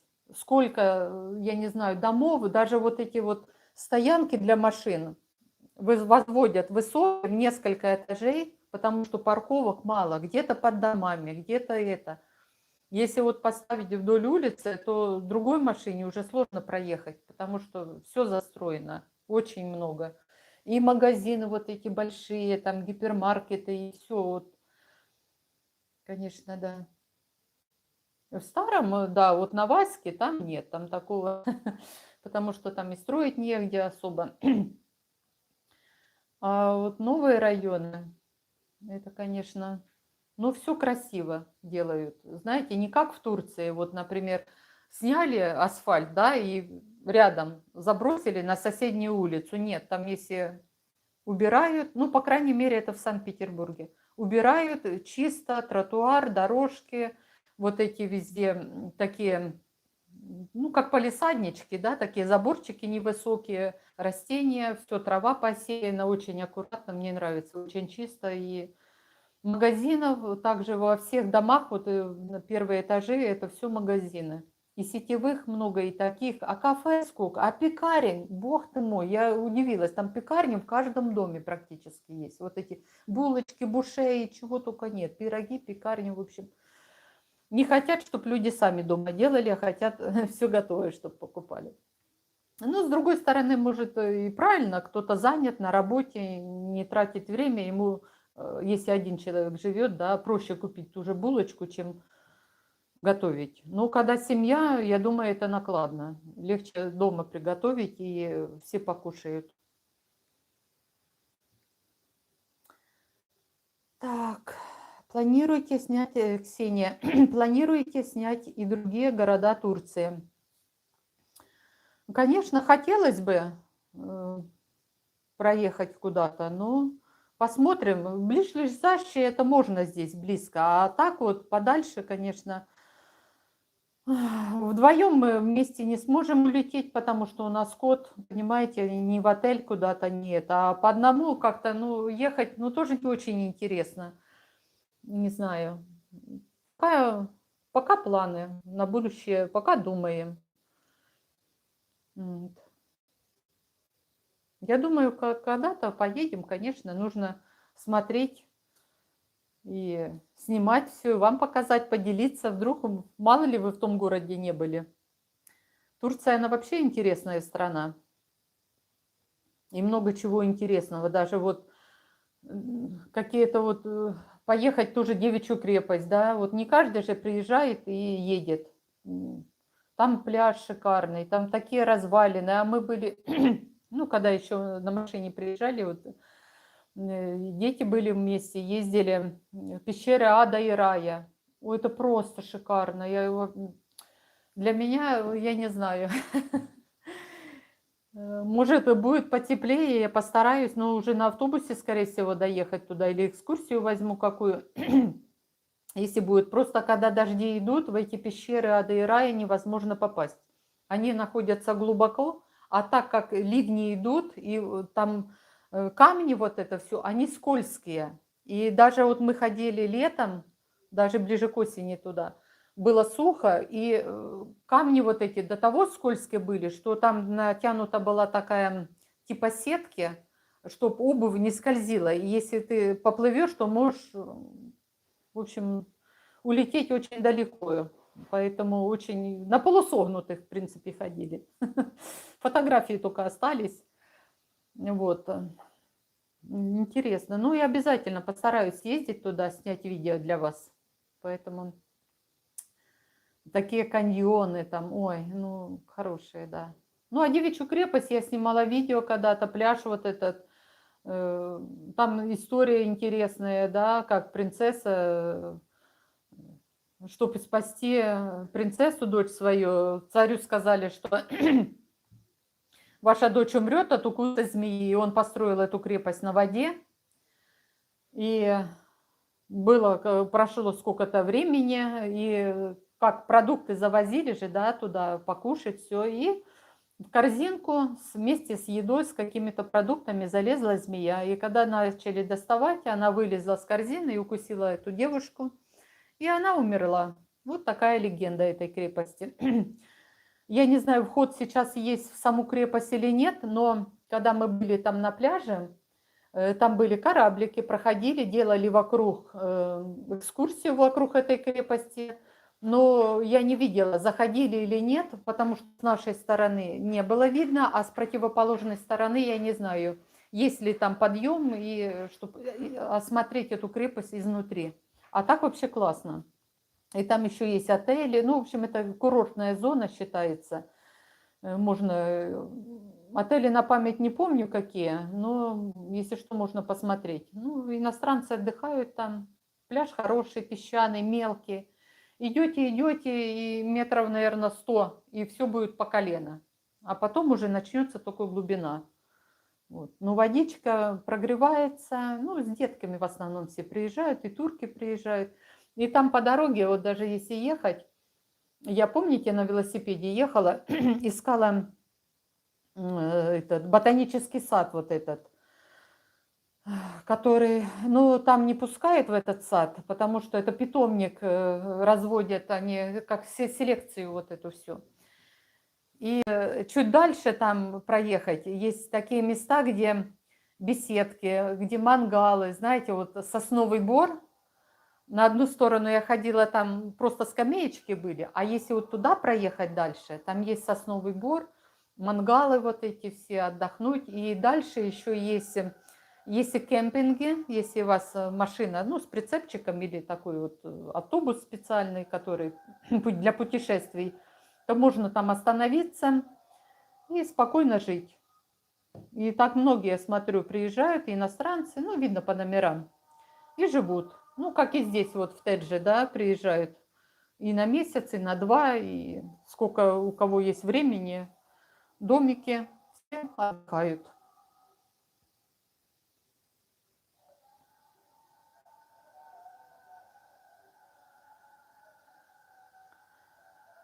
Мгм. Ксения пишет, Турция небольшая, на самолете до Стамбула 1 час, можно за 1-2 дня посмотреть что-нибудь. Мы из Измира одним днем ездили в Стамбул. Ну, вы вдвоем, вы молодцы, молодые. Что я могу сказать, да, Ксюша? Я одна не смогу, потому что мне сложнее. Вы английский оба знали хорошо, могли и так, и так. А я по-английски не это. Ну, ну, с переводчиком, да, можно, но не знаю, может и полечу. Еще не думала. В общем, потеплеет, посмотрим. Может и слетаю, да, в Стамбул посмотреть, интересно. Может, в какой-то другой город. Посмотрим. Хотелось бы, конечно. Наталья Мишкина, привет. Привет, Наташенька, привет. Наташенька спрашивает, добрый вечер. Прям много русских в Тедже живут? Русскоязычных много, да. Конечно, было в прошлом году больше. Сейчас поменьше. Многие уезжают, многие просто приезжают, как живут 3 месяца, да, 2 месяца пожили, потом сделали выезд на 1 день и еще месяц. И в общем итоге 3 месяца. И так приезжают 2 раза в год, по 3 месяца, да. Весна, осень или там лето, зима, кто как любит. Раньше, конечно, очень много было, очень. Но когда стали вот это с ВНЖ зажимать гайки и не давать обычный, не по ТАПу, а туристик ВНЖ, да, людям, конечно, другого выхода не было, как уехать. Рабочую визу не каждый может сделать, или там еще какая-то виза путешественника, она тоже денег стоит и дают ее на 3 месяца, поэтому закрутили гайки. Если бы было все нормально, я думаю, было бы много людей. Потому что в Турции не работают, тратят деньги. Для турков это выгодно было. Сколько недвижимости покупали. А сейчас вот такая история. Ну, надеемся, может, что-то изменится и в лучшую сторону, дай бог. В общем, такое. Сейчас пока так. Ой, в Стамбул, конечно, да, хочется слетать. Ну, посмотрим. Загадывать не буду, как говорится, поживем, увидим. А то знаете, как надумаешь, надумаешь, а потом... Поэтому вот. Так, Наталья Мишкина, а можно купаться в мае? Ну вот в прошлом году мы купались, а в этом году вот по погоде не могу ничего сказать. Вот понимаете, днем вроде бы жара, ну сейчас вот дожди идут, да, и на всей неделе буквально, я не знаю, в среду там, по-моему, должно быть тепло, но и пасмурно, и потом опять дожди. Вот, поэтому не знаю. Море, оно, ну, прохладное, конечно, ну, градусов 15 может, но не больше. Во-первых, эти волны постоянно, шторм, море не очистилось, сейчас нет. Попозже, конечно, я надеюсь, что все, и пляж уберут, вот эти камни, мусор, потому что где-то кусками убрали, где-то, вот, например, вот этот пляж, который я показывала, помните, возле рынка по следам, там 4 блока, как же это называется? Ой, ну ладно, неважно, в общем, много там я показывала про это сите. Там Кападжи, Он выходит за территорию, и вот эту территорию перед пляжем он сам убирает для своих, которые из Сите. Они потом выставляют свои жезлонги, вот это все, и отдыхают. Он чистит каждый год. Камушки мелкие, вот эту траву, все. А муниципальные службы пока еще особо не занимались. Вот пройти даже до моста я снимала, вот свежие будут выложены это. Ну ничего не сделали, мост этот не сделан, все просто вот перерыто этим трактором, ну жалко. Была трава, было кафе, там музыка такая хорошая, спокойная, знаете, такие вот французские мелодии шикарные. Ну вот. А сейчас просто жалко. Я не знаю, как Тамюк Чешмели туда, потому что, ну, Чешмели-то и недавно была, а в Тамюк и дальше туда, в сторону Ардемрит давно не ездила, потому что, видите, другие съемки делала, магазины, то все, как бы все хотела снять, не только, как говорится, один маршрут. Спасибо, ребята, за сердечки. Ну, я обязательно поснимаю, все покажу. Но надеюсь, что перед сезоном все будет нормально. Ну, купаться пока холодно. Поэтому планируйте, что если поездка может попозже тепло, ну, кто его знает. Ага. Наталья, ботанический сад в Арпач-Бакшиш находится. Вот я туда планировала, в этот ботанический. И когда я приехала, там сказали, что это селекционный. И нет, не пропустили меня. Там они выращивают вот эти яблони, апельсины, груши, сливы, в общем, все культуры, которые в Турции. Но шлагбаум стоит. Я у девушки спрашивала, говорю, можно я хотя бы видео сниму? Она говорит, йок. Ну, йока так йока, это нет, значит. А так бы я с удовольствием сняла. Но когда по трассе едешь, я вижу просто деревья, вот именно все, и там фруктов сколько, вот апельсины, мандарины, все на земле лежит. Там же не собирают, просто они смотрят, какой урожай, как, ну, селекцию делают. В общем, такое дело. А через дорогу там, да, там есть вот эти растения, ну, как обычно продают, цветы, какие-то кустики, вот это все есть. Елочки такие, ну, вот турецкие все.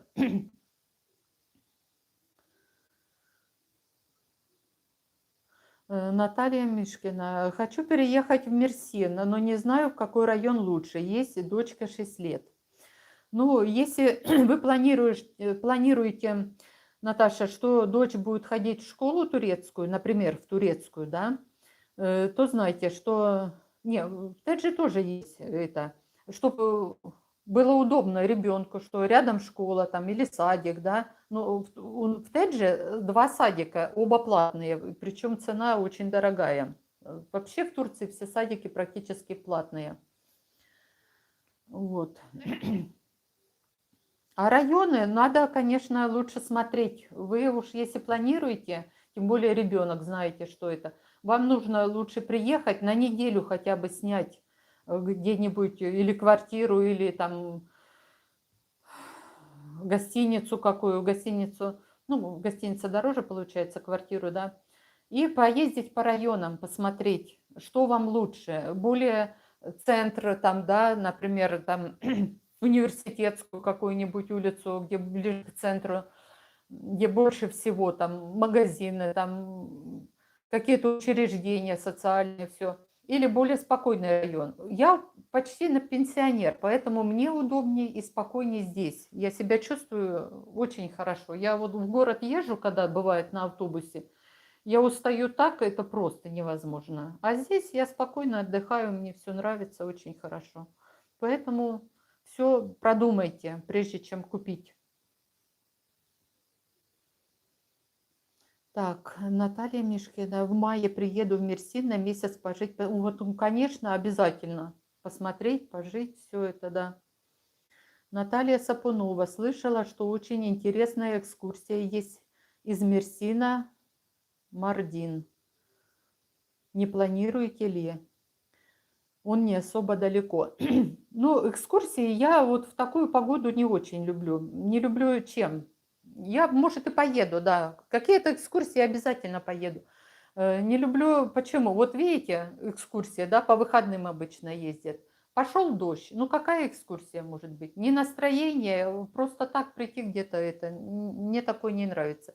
Закончится сезон дождей, и вот тогда можно будет поехать. А когда дожди еще вот это нет. Это рисковать можно только это. Тем более путевки ж берется заранее, а так на все экскурсии это все заранее.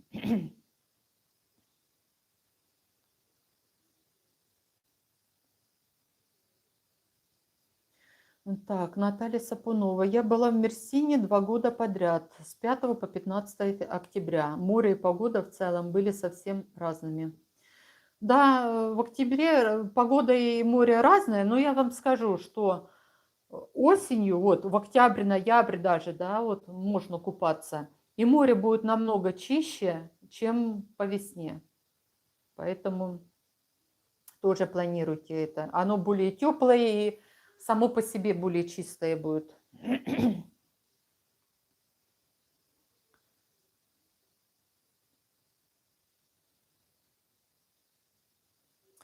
В Турции, Ксения, в Турции по-русски больше говорят, чем по-английски. Да, и это точно. Турки, мало кто знает английский язык. Ну, они говорят только на турецком. И русский тоже мало знают. Несколько слов знают те, кто работал в отелях, например, да, в той же Анталии, Алании, а потом со временем переехали сюда, в Мерсин, и живут. Ну, кто-то на свою родину приехал, а кто-то просто сменил город, потому что все-таки Анталия и другие города более известные, они более дорогие. Мерсин все-таки более такой не туристический, более бюджетный город.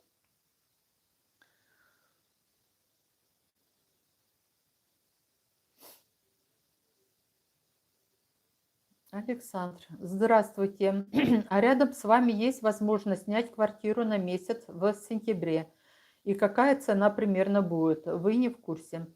Ну, Александр, конечно, квартир сдают очень много.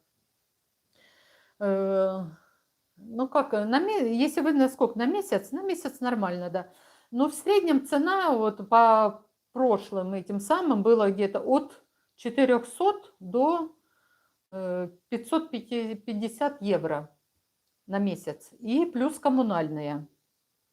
В коммунальные входит это вода, там газ, то есть свет, и обязательно айдат уплачивается ежемесячный, ну, который платит владелец. Это все ложится на ваши это.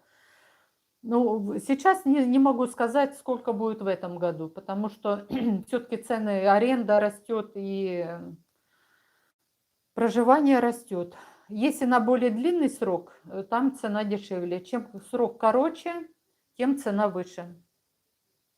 Ну и все зависит от сите. Сите есть с бассейном, есть с хамамом, а есть простое, без ничего. Поэтому можно разный вариант рассматривать.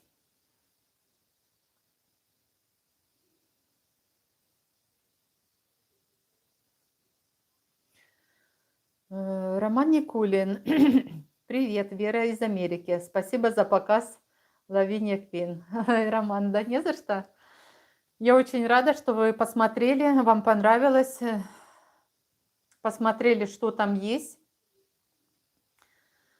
Поэтому, ну, все меняется, видите как. Что-то делают, что-то, ну, все в лучшую сторону. По крайней мере, хуже нигде не стало. Из того, что было, все идет в лучшем направлении. Поэтому все хорошо будет. Приедете, посмотрите все, отдохнете хорошо. Вот.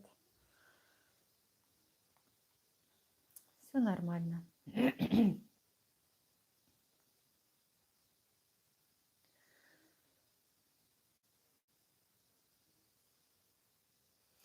Ничего, проеду потом по районам, посмотрим. Мне самой вот время вроде бы неделя проходит, да, Я там поснимала, потому что хочется и какой-то магазин снять, и посмотреть что-то новое, и куда-то съездить, и в те же горы съездить, да, и по своему району. А получается, пока монтируешь видео, пока выпуски туда-сюда мне муж монтирует, потому что одной мне просто бы не потянуть это все. Вот. И получается, выпустил видео туда-сюда, и уже неделя прошла, да.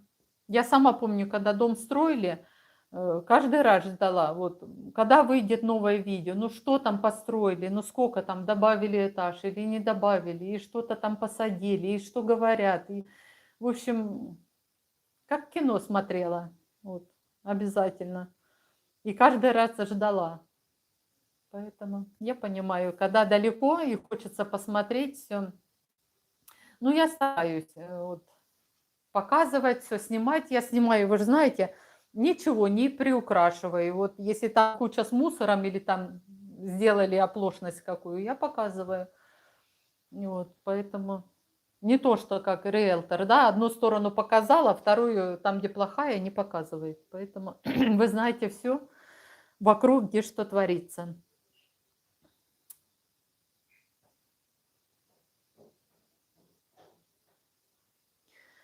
Александр, к вам можно будет обратиться по поводу снятия жилья в Мерсине.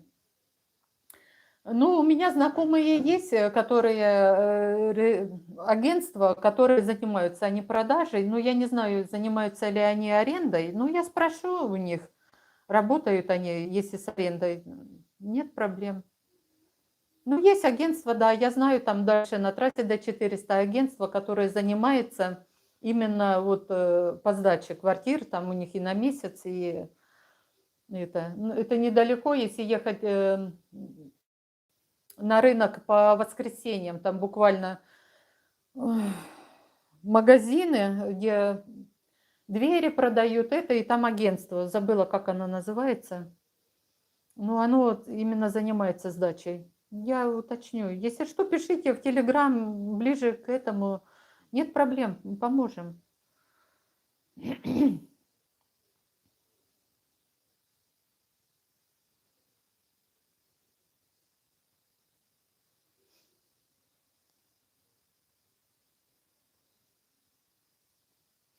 Наталья написала, Мерсин развивается, главное мир, чтобы был везде. Да, Наташенька, самое главное, чтобы был мир везде. Да, мир, да, здоровье, это самое главное, потому что другого ничего не нужно, это уже второстепенные. А самое главное, чтобы, да, спокойно было и хорошо. Спасибо за сердечки, ребята, спасибо. Роман Никулин спрашивает, обстановка в Мерсине связана с войнами на Ближнем Востоке не изменилась? Нет, ничего, у нас все тихо, спокойно. Как-то писали, что возле Аданы, это, ну, недалеко, это буквально сколько? 1,5 часа, где-то 1,5 часа, если на автобусе ехать, Адана. И там же есть какие-то базы, что ли, или я, честно говоря, не особо в этом. Ну, что-то там было, но все опровергли. Поэтому я даже эту самую в Телеграм писала. И посмотрите, заходите в Телеграм. Если что, пишите, там много чего. Я отвечу сразу в Телеграме. Ну, все нормально, ничего, здесь все спокойно. Это слава богу, что все хорошо, да.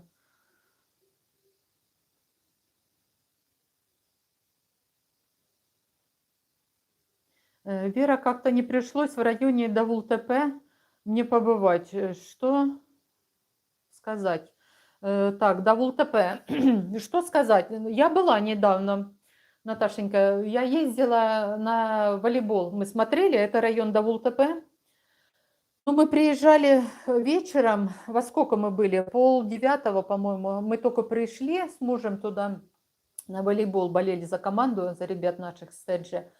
И там уже темнеть началось, потому что сама процедура, весь волейбол начался позже. Они играли с турками.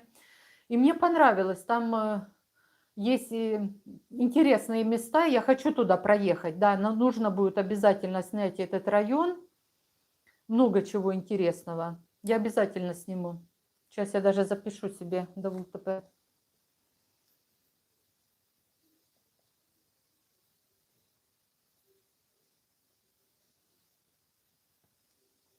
Я на велосипеде проеду, спокойно все посмотрю, сниму, потому что я говорю, если даже на автобусе ты вышел на одной остановке, а потом идти, они же дома далеко, все, и не поймешь. А на велосипеде так, знаете, как змейка, шик-шик-шик, как рыбка в воде. Проехал, остановился, снял, посмотрел. Поэтому, если вдруг у кого есть квартиры в ДВТЛП, вы пишите в Телеграм или под видео, да, вот, пишите, что где ваши сеты, например, там, да, и желательно, чтобы локация была. И я посмотрю все, буду там, обязательно сниму, вам покажу, вы порадуетесь. И мне приятно, и вы, как говорится, увидите свой дом или там район этот, и будете в курсе уже, ваше это или не ваше, если вдруг захотите что-то купить.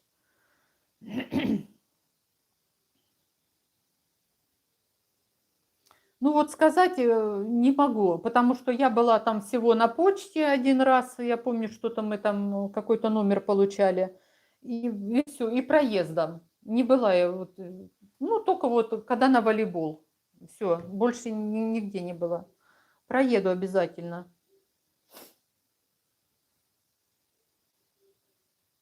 Александр, спасибо большое. Да не за что, Александр, пожалуйста. Так. Александра, по аренде можете мне написать. Трижды пользовалась арендой в Мерсине.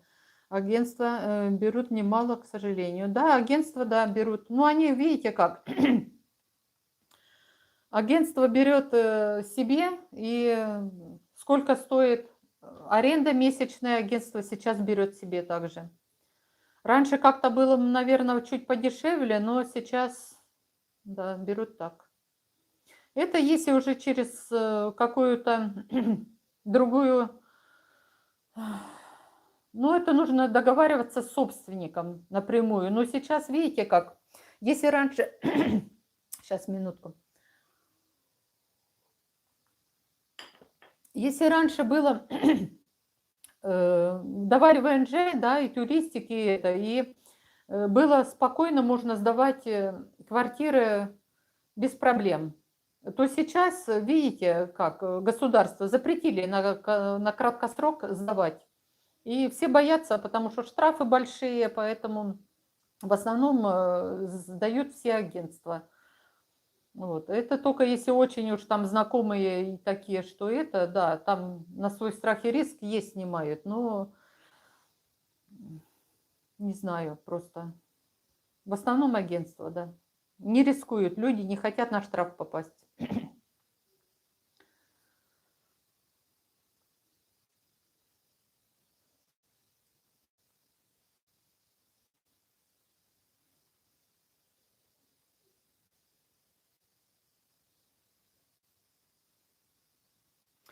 Ирина Здоровцева. Добрый вечер, Вера. Привет вам из Москвы. Ирина, добрый вечер, да. Как у вас там в Москве снег-то начал таять? А то прям засыпала. Смотрела как-то. Очень много снега было. Ну, по Питеру вот сейчас погода вроде бы настраивается, тепло становится. И снег тает очень хорошо. Якуб, привет. Привет, Якуб. Очень рада, что вы посетили мой стрим. Мне очень приятно.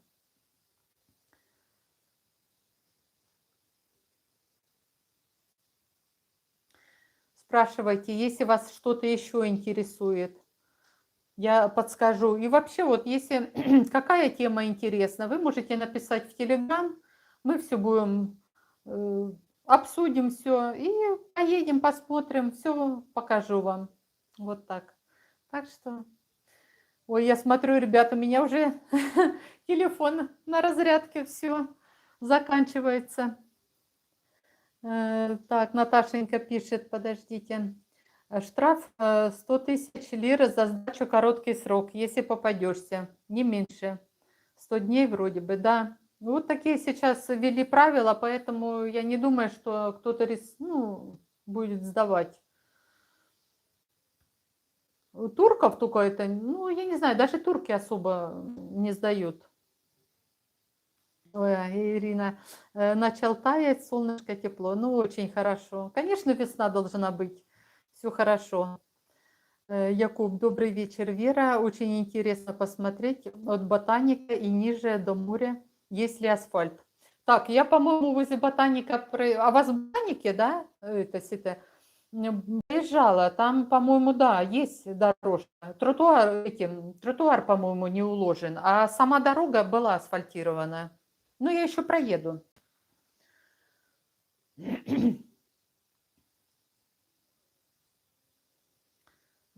Так, Иночка пишет, в Белгороде уже очень тепло, сегодня первые подснежники сняла, пришлю вам в телеграм. Ой, спасибо. А подснежники белые или синенькие?